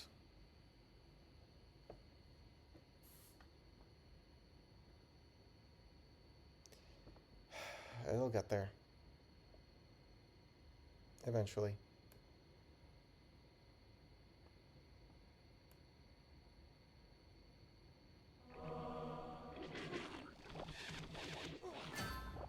Great. Now, my turn. Go here. The sooner that guy's taken out, the better. What? Why aren't you poisoned? Become poisoned. And I'm going to have to wait through one more of those slow turns. Oh good, he's attacking. That's a good sign. Oh, I should get this guy in too. I always seem to forget one of those. Okay, so I just attack, and this should be... Oops. This should be the end of it. There we go. And final scenario. I'm not going to dwell on that. So, point is, I'm sick of this, so now I'm going to let somebody grab my book. So I'm still going to recall, but look at these objectives. If I win, if I beat the hero, I win. If Malkashar dies, then I win. And if I let somebody step on the book, I win. So, yeah. Oops. So, Malkashar, I don't actually want him to be destroyed. So what I'm just going to do is have everyone go and take their place right back here. Because once they start attacking, presumably they're going to end up on top of the book, because where else would they go? We can go here and here. Cool. So now I just hit end turn a few times, and I'll win the campaign. Basically, the book is his plan to stop the annoying attackers from happening. Almost there. They should be getting here soon.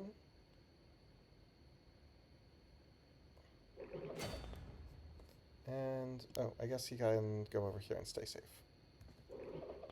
There we go. There's an evil grimoire. It might be linked to Delicious Power. Try burning it until he screams in fake pain. It's not catching fire. Still, it seems to be hurting. Let's retreat, bring it with us. We'll find a way to destroy it. And the foolish hero was tricked and left believing both the book could be destroyed and that the lich might be weakened by doing so. The foolish hero tried to destroy it. Nothing worked at all, but each time there was another scream, Eventually, the cave entrance collapsed, everything was still. So the foolish hero left the ruined lair behind, book stowed secretly in his pack. Years pass. Every summer, by the time the mountainous paths and high passes shed their wintry gowns of snow, humans, elves, and dwarves patrol to resist orcish raiders. Undead no longer trouble the watches, and memories of the Lich fade to mere legend. Rumors circulate about a spirit of good fortune that protects these guards. It is said that when attacked by orcs at night, the darkness itself descends to repel the assailants. Alan's finally learning a little bit about public relations. The end. Hope you enjoyed.